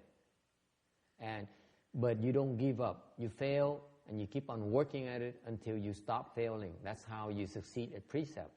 Precept doesn't happen overnight. It takes a lot of failures, not giving up, before you can perfect it. So everything else in life, you have to work at it. 所以他的问题就是说，最终的目的最后是要到没有任何生气的这个念头产生的话，那个时候你是不是就是在一心不乱的境界？法师说对。那所以他的意思就是说，但是你必须要持戒持到非常的，就是持到完美的这个境界。他说这样是非常的难。那法师就是说，持戒这个东西是每个人都会失败的，这是一个过程。你必须要一直失败了，你要继续回去练习，一直到你最后可以一直做到完美的境界，这样子。Okay, and if you and let me reiterate here for you. Your first requirement in order to fix your anger problem or overcome all these issues you have. Nhắc lại quý vị một chuyện rất quan trọng là cái điều kiện mà để quý vị mà có thể có cơ hội mà giải quyết cái vấn đề quý vị đó, hoặc là tham hoặc là sân si đó. Okay, whether it's greed, whether it's anger, whether it's stupidity, the first thing is that you need to stop at that line. You will not cross that line. Điều kiện mà không có được là quý vị không được qua cái ranh giới của cái hại người ta, của cái giới. 所以法师说，我要讲说，针对这些贪嗔痴，你们怎么样去处理它？就是第一点，那是有一条界限的，你不能超过那个界限。And if you consistently manage to not to cross that line, regardless, then it's very easy for you to fix the problem of what makes you so angry. Nếu như quý vị mà cứ luôn luôn mà có được cái tự chủ độ mà người ta có thể tới mà không bao giờ vượt cái ranh giới của cái hại người ta, ranh giới của cái giới đó thì quý vị sẽ khám phá có những cái phương pháp rất dễ dàng để giải quyết những cái sân hận của quý vị. Sân hận quý vị rất là dễ giải quyết nếu mà giữ được cái ranh giới đó. I'm reminding you again, if you can stay on the right side of the line of not crossing over that line, okay? It's not that hard to fix the problem that caused you to have to be so angry in the first place. It's very easy. But you cannot understand that, you cannot learn about the way to fix it unless you have enough blessings to learn it. Phải hiểu như vậy này. Cái lý do mà khi mà quý vị trong tương lai có thể được học cái cách hoặc là được hiểu cái cách để mà giải quyết tại sao quý vị sanh cái sự sân hận như vậy là tại vì là quý vị tạo cái phước để được như vậy. Cái phước cách nào? Phước là khi mà quý vị sân hận quý vị không được phá giới. Mới có cái phước mà được giải quyết nó được. 所以法师说，你要学着不要去超过那个界限，然后你要练习，一直不要超过那个界限，一直到最后，你就会你会得到一个方法，你去学会怎么样去解决这个问题。You see the subtlety here that if you need to have enough blessings to be able to be taught how to fix your problems, how to get rid of your afflictions. What makes you so miserable? It takes blessings for you before you figure out, or someone teaches you how to fix it. It takes a lot of blessings. So you have to earn those blessings. Có sự liên hệ rất rõ ràng. Quý vị phần có phước mới được người dạy, chứ quý vị hoặc là có thể tự suy nghĩ làm sao mà không mà giải quyết cái chuyện sân hận của mình. Muốn tạo cái phước đó, đúng chưa? Cái phước đó quý vị tạo thẳng bằng cách là khi mình giận như vậy là mình không được vượt qua cái ranh giới của cái giới, không được hại người ta. Cứ làm vậy hoài tự động có đủ phước để mà giải quyết được cái vấn đề đó. Thế Phật Pháp nó dễ sợ, thâm thúy dễ sợ. Phật dạy một cách rất là hay. Cái việc cái giữ giới này từ từ nó giải quyết hết. So the Buddha's teaching is so wise. He says, just keep precepts. All the problems will be fixed eventually. 法师说，所以你要有很大的福报，才会得到这个最后有办法得到指示，教你怎么样去解决你的这个烦恼。所以佛的教法就是很简单，你们就是持戒，最后你们就会解决你们的问题。So I find it so fascinating that thành tôi mới thấy chuyện tôi cười nhất là we teach you mantras. Tôi dạy cái thần chú này. Okay. It does wonders. Cái thần chú nó hay dễ sợ lắm. Nó diệt ma. Nó trừ tà. This mantra, Victoria, is incredible. It defeats all the demons. It overcomes all the externalists. It eradicates all your obstructions. Okay? So just recite it. Thành cái tụng cái chú này thôi. Okay? And things will be okay. And then we teach you that, and then we turn around and say, and then you say, let's go to McDonald's and have some Big Mac. Let's go rob a bank. It's not consistent. My point is that if you keep the precepts, you don't need mantras, you don't need the Buddha's name, you don't need anything.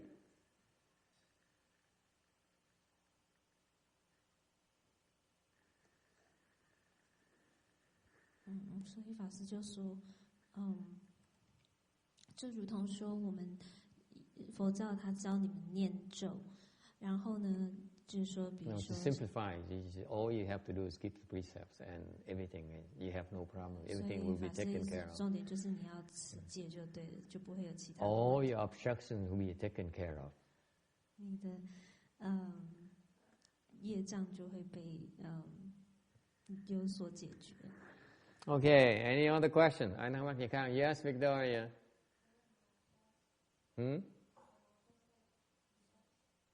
What are the precepts? Mantras? Mantras are something you learn from the Tibetans. We don't teach you mantras here. Mantras are like these magical things that, the secret things that people recite and no one understands. And what they are basically are commands for the ghosts and spirits. And when you recite these mantras, the ghosts and spirits behave, and they don't cause any problems for you. So those are secret words only the Buddhas understand. No one else understands them except Buddhas. Mantras are popular in Buddhism. It is a branch called Secret School, or more well known in the West as Tibetan Buddhism, where they recite a lot of mantras.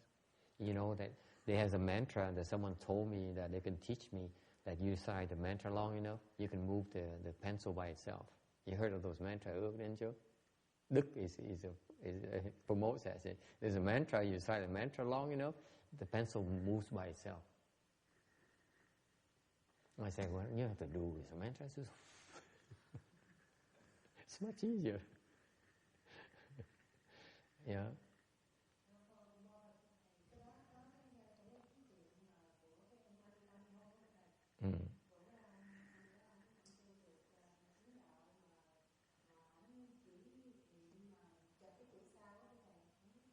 Yeah.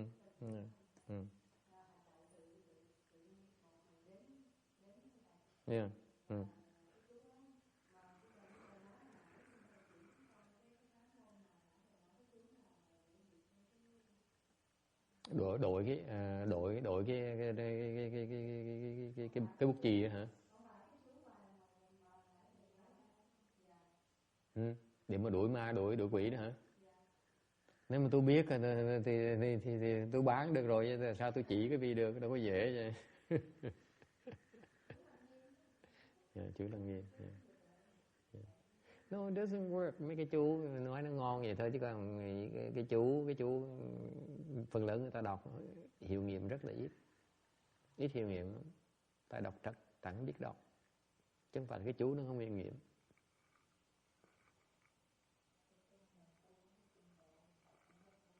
Chưa đủ sức. Yeah.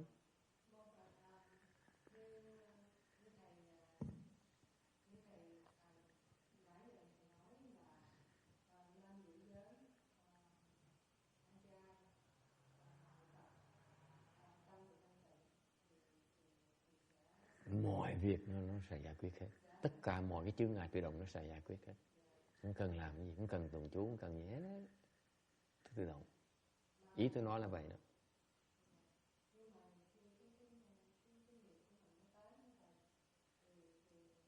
Thì mình đang trách cái nghiệp mình, cái khó khăn mình là cái nghiệp. Đừng có trách. Cứ ngồi, cứ giữ giới. Nó tới là cái thử mình cứ im lặng, mình thì chịu đựng.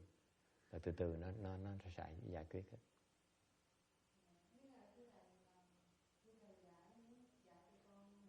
Cái khó khăn, cái tu phải khó khăn thì mới hiểu được. Cái khúc tu mà nó dễ không hiểu được. Cái khó khăn mới mở được cái huệ mình. Thành ra đừng có sợ tu, đừng có sợ khó khăn. Chứ hôm bữa trước tôi đi chở xe về, tôi nói con nhỏ nào trong xe, nó nói là mấy sư cô là gì đó, nó nói một cái câu, có sư cô nói cái sư cô với tôi cười nói với nhau, con nhỏ bữa nào nó không xuất gia chúng ta phải đi nó một trận. Cái em nhỏ nó sợ, nó thôi con không xuất gia nữa đâu. Cái đó là chứng minh cho thấy là vẫn còn sợ khó khăn. Tu không có sợ khó khăn. Tu càng khó khăn mình càng xông tới gần cái khó khăn để mình có cơ hội mình học, mình giải quyết nó được. Còn nó mà nó khó quá thì không dám tu nữa thì không cách nào mình tu được hết. Không ai tu nổi hết. Cái tu mình là càng khó mình mới càng tu được. Càng khó mình mới càng giỏi. Hỏi hai con nhỏ Atula nó coi nghe tôi đẩy cho nó hết đường nó luôn, nó không còn chỗ đứng nó luôn nữa. Coi thử mày làm cái gì, mày có cắn không?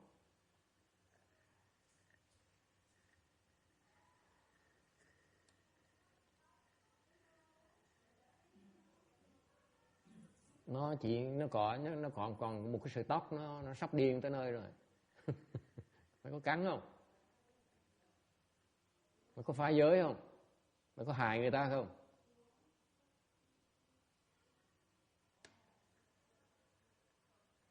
Vì nó không hại người ta, bởi nhiên bởi công chuyện nó được giải quyết ngay lập tức. Nó hại một cái nó đoạn ngay lập tức, nó ráng mà chịu.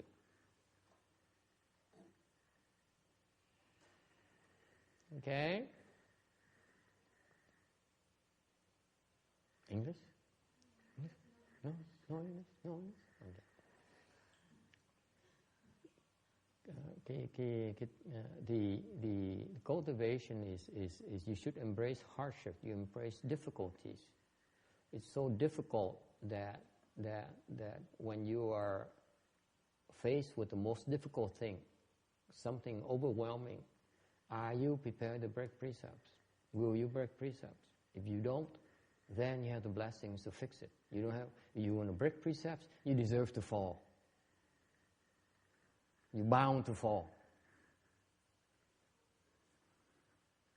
That's all. It's that simple. You don't break precepts, no matter what. 所以法师就说，这个修行呢，就是说，当你在修行的过程中遇到了非常大的这个问题的时候，那这件事情发生了，你要选择，你要持戒还是破戒？那如果你能够持戒的话呢，那你就是有这个福报可以解决这个问题。如果你要破戒的话，那你就是会堕。Any questions? Ai thắc mắc gì không? Yes.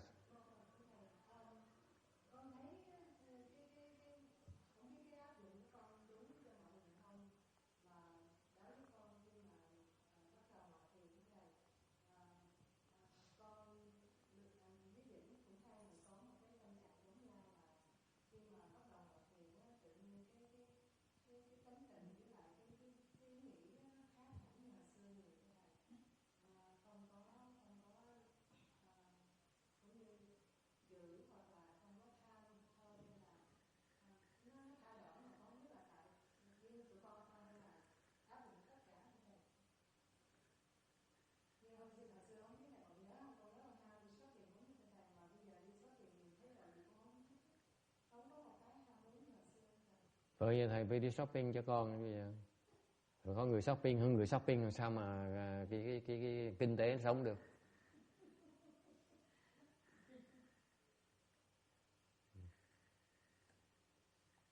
Question she asked is she and her husband experience some changes when they meditate. After they meditate, they keep up a consistent meditation practice. Some changes happen. Like the mind changed, they're not as attached as before to things. Like personally, she used to enjoy going shopping. Now she goes shopping, but she doesn't enjoy it anymore. So I said, it's not good for the economy. We should go shopping because the country needs it, the world needs it. You cannot be selfish. 他说在实行这个持续的一段就是打坐的一段时间，他发现说他有很多就是他不会那么执着了。比如说他以前很喜欢去逛街购物，但是他现在觉得没有这么有意思了，这样子。Go shopping is what? 逛街。逛街。逛街。Yeah. Sao chứ cô?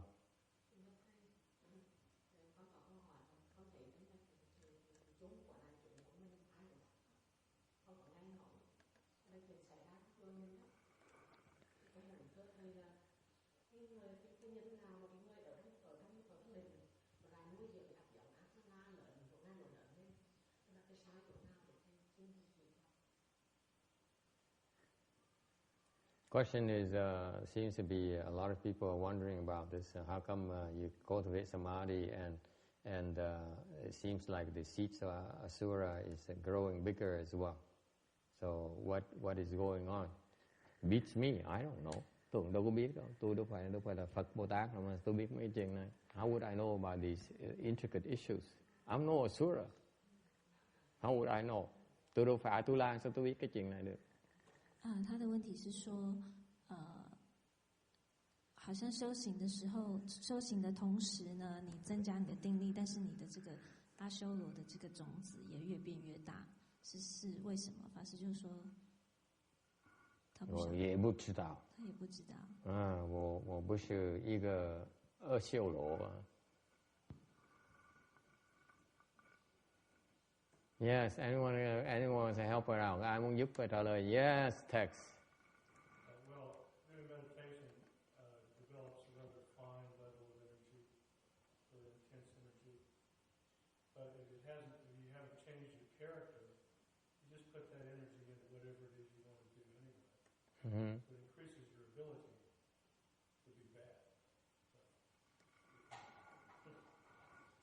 Nói là mình tu thì mình có định lực thì mình có sức nhiều hơn, thì cái sức đó mà mình lúc mình xài, lúc mình giận thì mình cũng giận hơn nhiều nữa. 他说，因为你修行的时候，你的这个能量就变大了，所以说你把你的精力就变大了。那如果你的人是没有改变的话，那你就变成会把你的精力用在你本来会做的某些事情上面。Excuse me. Anyone else? Anyone else can help the bhikshuni out? Yes, Danny. Because we didn't learn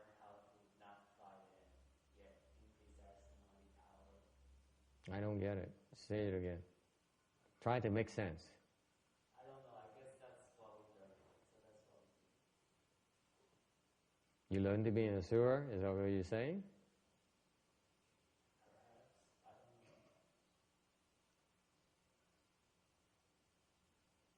know. Who's teaching them to become asuras? Are you making accusations now in my temple?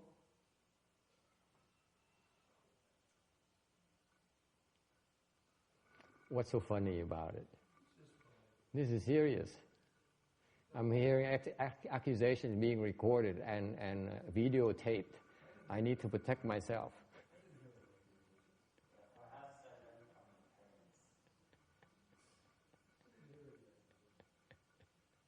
parents. You learn from your family, you mean?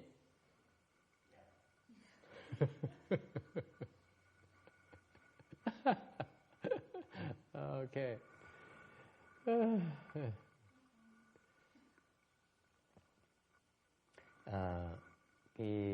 Cái lý do mà ngồi thiền càng ngày cái người càng đầm á, đúng không? Càng ngày càng đầm, đúng không? The more you cultivate, the more peaceful you become, more at peace you become, and that's why naturally you become less attached. Người càng đầm thì càng ngày càng bớt cái tham dục, gọi là cái trạng thái của cái trí huệ. That's a state of wisdom. The more often you stay in samadhi, the more your wisdom is activated. Cái vì càng tu thiền, càng ngồi thiền càng nhiều, càng có định lực càng sâu, càng giữ nó càng lâu, thì càng ngày cái trí huệ nó càng phát triển ra, thì càng ngày càng người nó càng đầm và nó thường xuyên đầm. Thay vì chỉ thường xuyên một thì càng ngày nó càng nhiều hơn, càng ngày nó càng thường xuyên hơn. 所以法师说，如果你们修行的越久那你就是练习打坐越久的话，你会越觉得很宁静。那你在入定的时间越长的话，你的智慧会增长的越多。Okay. So the reason that, let's say, you're not attached to shopping anymore is because now you're out of the desire realm more often. Thành cái lý do mà chẳng hạn như cô này, cô nói là gia đình cô bỗng nhiên cô với chồng cô bỗng nhiên bây giờ không bớt mấy cái tham dục này nọ, tại vì hiện bây giờ họ ở ra ngoài cái dục giới rồi, tại nó bớt cái tham dục. 所以说你会变得比较不会那么执着。那像他是因为没有逛街的欲望了，是因为他已经离开了这个欲界。It's not like some people who sit 50 yards away, but the body is 50 yards away. The mind is attached to the other person as if it's right next to the other person. Okay, you separate from desire. Mình thoát đi được cái dục. Thành ra có nghĩa là cái thân mình nó ở đây.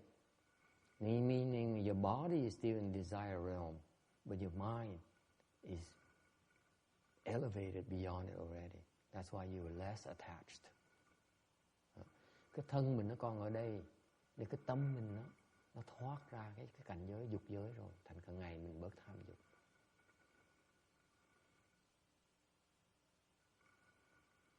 所以说，法师就说，你的身体还是在欲界，但是你的心已经离开了。Is it clear? 所以就不会那么执着。Does it make sense? All right. The question is, how come some people, the more they cultivate, they seem to have high samadhi power and they become even more asura than more violently asura than before?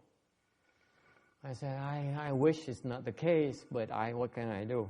I think I'm sending them over to the DRB and let them fix it. I don't know how to deal with this. Cái trường hợp thứ nhì mà nói tại sao mà càng tu mà càng có định lực cái mũi như càng ngày cái máu tôi lan nó càng hung lên. Nói tôi cũng biết làm sao mà giải quyết vấn đề này, chắc tôi gửi tụi nó đi qua vạn Phật Thánh Thành để họ giúp họ tay thì ra sao. Còn tôi là vô phương cứu chữa. I have no way of fixing this.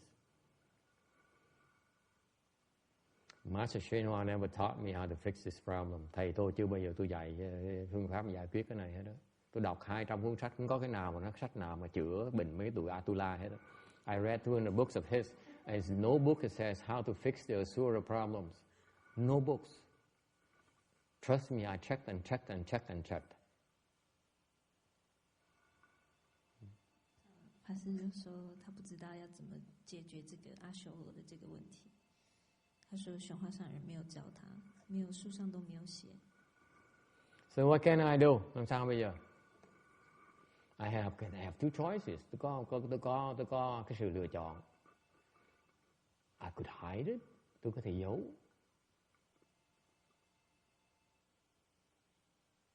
法师说他有2个选择，他第一个选择是可以藏起来 ，hide it, yeah， 不要让别人知道。And the other is just flaunt it. Cái thứ nhì là mình khoe. 第二个就是把它宣扬出来。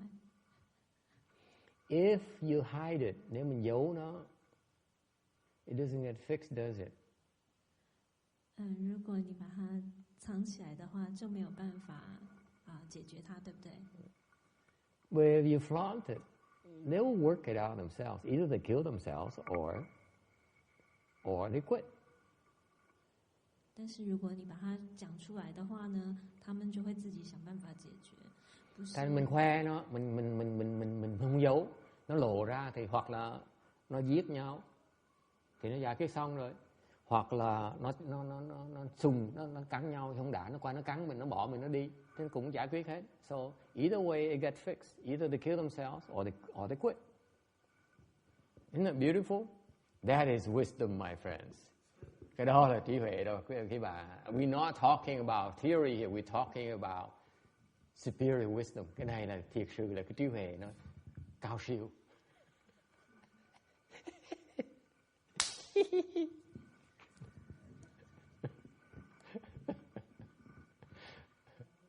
Evil laugh. 法师就说，他们就一定被迫要自己解决嘛？他们不是杀个你死我活，就是选择放弃退出嘛？就是这样。And it turns out we lucked out. Somehow it gets resolved. Nhưng mình hay may mắn bỗng nhiên nó được giải quyết. Mình biết tại sao. We don't have no clues why it gets resolved. I have no clues. Okay, tôi không biết tại sao nó giải quyết được. Okay. But I have a problem with the question. Tôi không hiểu sao giải quyết cái này. Cái câu hỏi nó làm tôi khó chịu. 法师就说，但是我们很幸运的这个问题呢，就不知道为什么就解决了。但是我对问这个问题的人我对这个问题有一个问题。tại vì I have a problem with the question because number one, okay, they are my disciples. Thứ nhất á, là họ là đệ tử của tôi. Okay.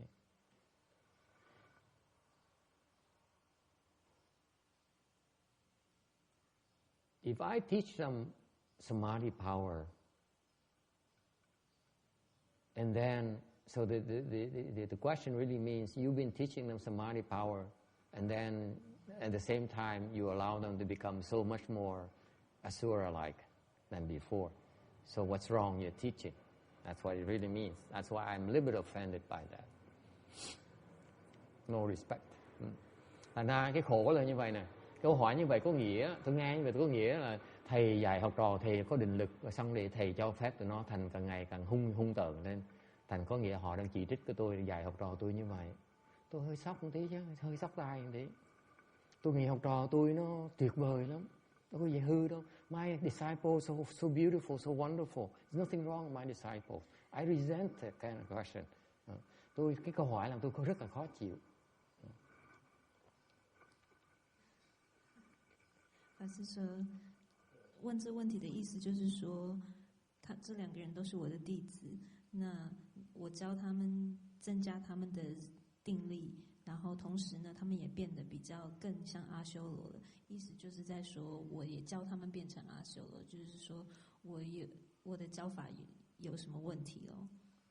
And don't forget the part where I feel that my disciples are wonderful human beings. 法师就说所以他对这个问题呢，他觉得有一点 trouble. I call them asura because I want to make fun of them. I feel they are superior cultivators. 他说他觉得他的弟子们呢都非常的棒。他叫他们阿修羅呢是要。Tôi kêu tụi nó Atula, tôi đang dạy tụi nó, đâu phải là tôi chê tụi nó đâu, quý vị không hiểu vậy. You guys misunderstood me. I called them asura because I was praising them. 他是说，我觉得他们是非常优越的这个修行者。Yes, Tex, you have a comment. Yeah, rescue me. Well, yeah. Once the samadhi power gets to be great enough, the impulses to carry on with all that stuff will go away anyway, or will at least lessen gradually. But maybe initially, the extra energy will make it worse. They fail. They only see one side of the coin. They see it as damaging. They don't see that the samadhi power also enables them to see as well, to let go as well. So they're blaming me on the destructive side. Of course, there's a destructive side. There's also the good side as well. You have to look at both. They're not perfect yet. So you have to give them room for that. You have to give them room to grow.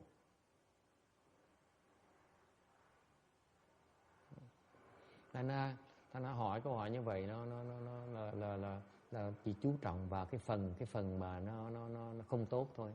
Còn có cái phần tốt của nó là cái định lực đó, nó cho phép họ mở cái huệ để họ có thể xả được lẹ hơn.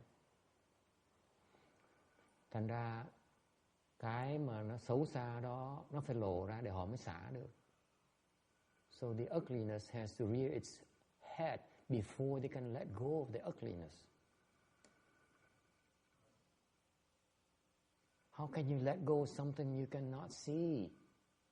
Nếu như mà không thấy nó, sao mình xả nó được? Make sense, Ruching? Huh?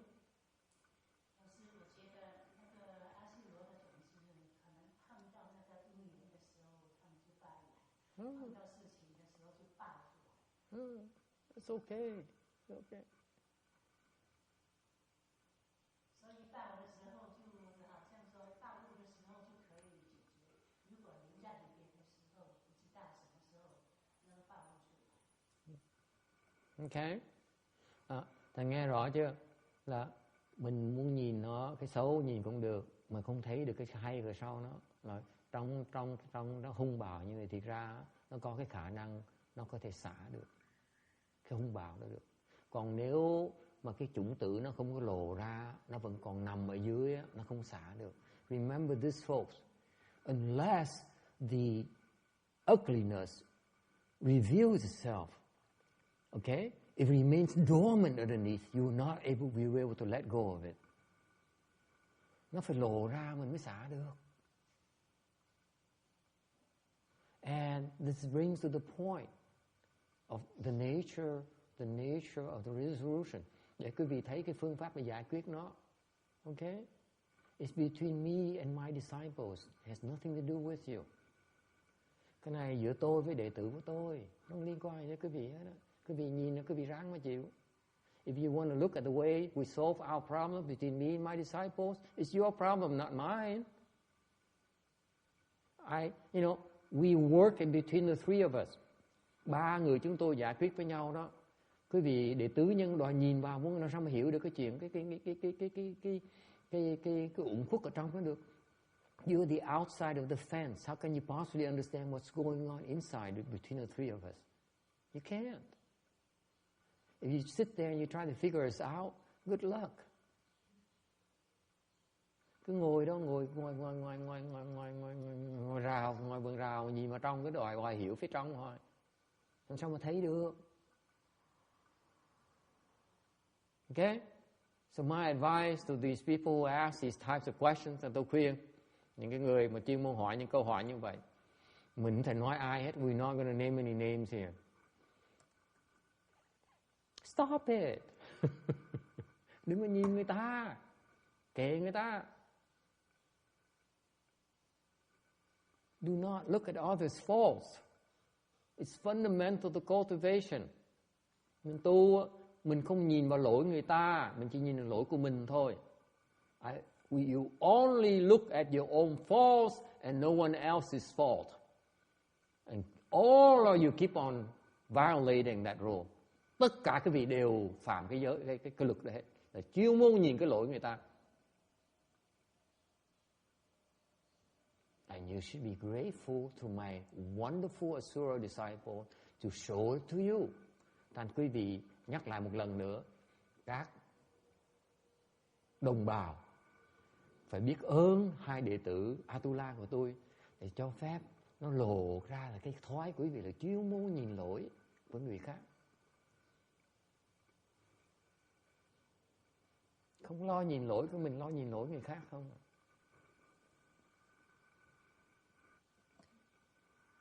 然后法师就说，基本上就是问这个问题呢，就是这件事情呢是这样子，是他们在修行，那所以你们是从外面在看，所以你们在看的时候，你们就等于是在看别人的缺点，所以法师的重点就是说，不要去看别人的缺点，要看自己的缺点。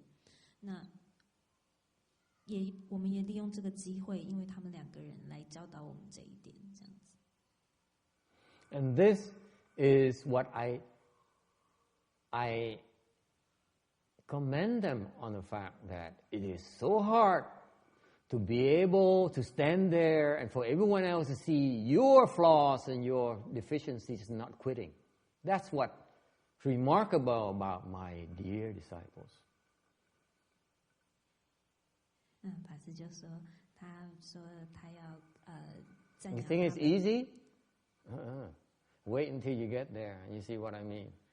你要赞扬他们，就是他们可以在那边把他们的缺点都暴露给大家看，然后让大家都但是他们还是没有放弃。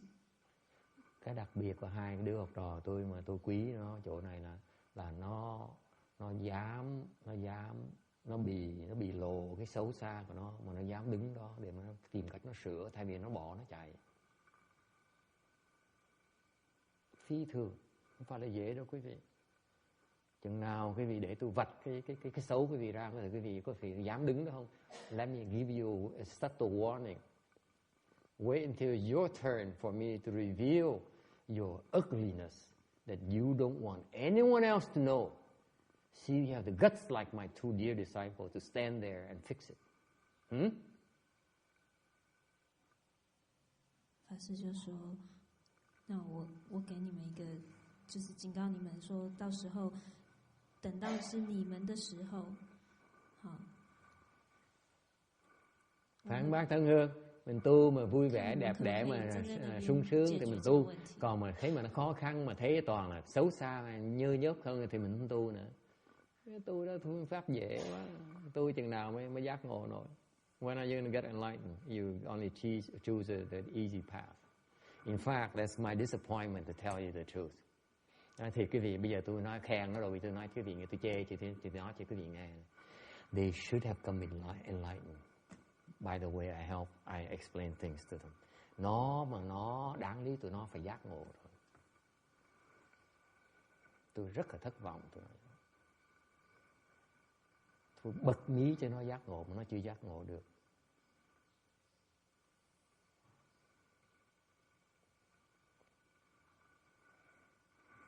And that's my personal disappointment with my disciples. Tôi khổ sở nhưng học trò vẫn chưa giác ngộ như thế.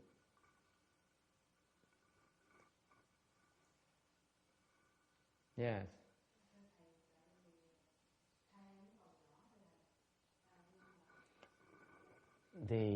They cannot let go of their princess status.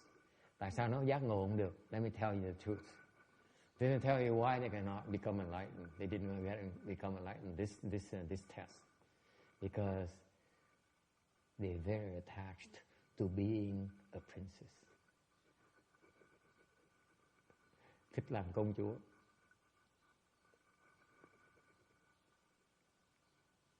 You weren't here this morning. Listen to this morning lecture. I was making fun of all the princesses in my temple.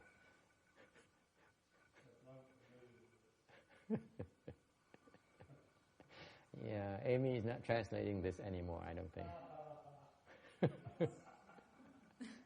It's so hard, isn't it? It's so hard to translate these things. 法师就说，因为他说他们应该如果通过这个考验的话，应该是可以觉悟的，可是他们并没有，就是因为他们太执着于做公主。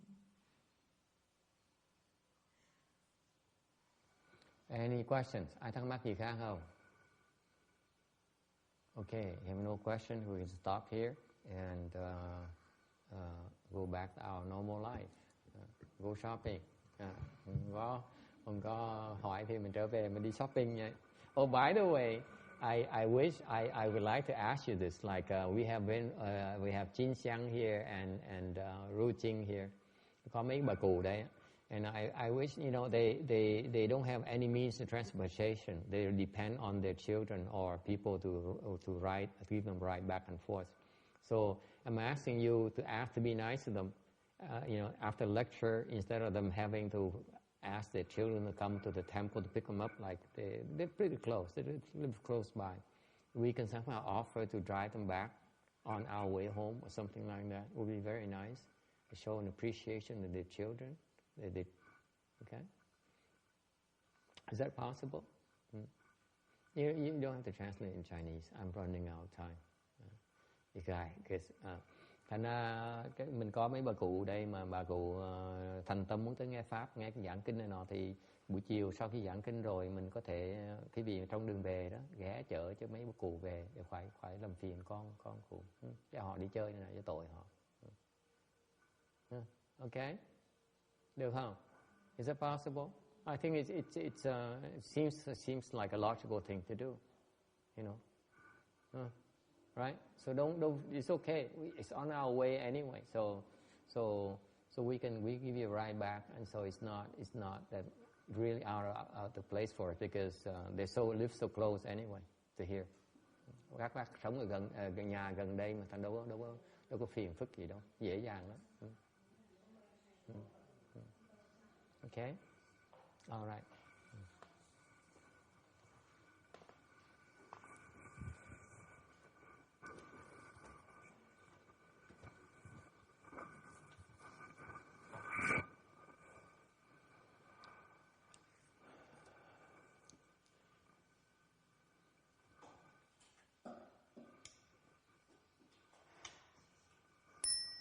May these merits and virtues adorn the Buddha's Pureland, repaying the four kinds of kindness above, any threefold paths below.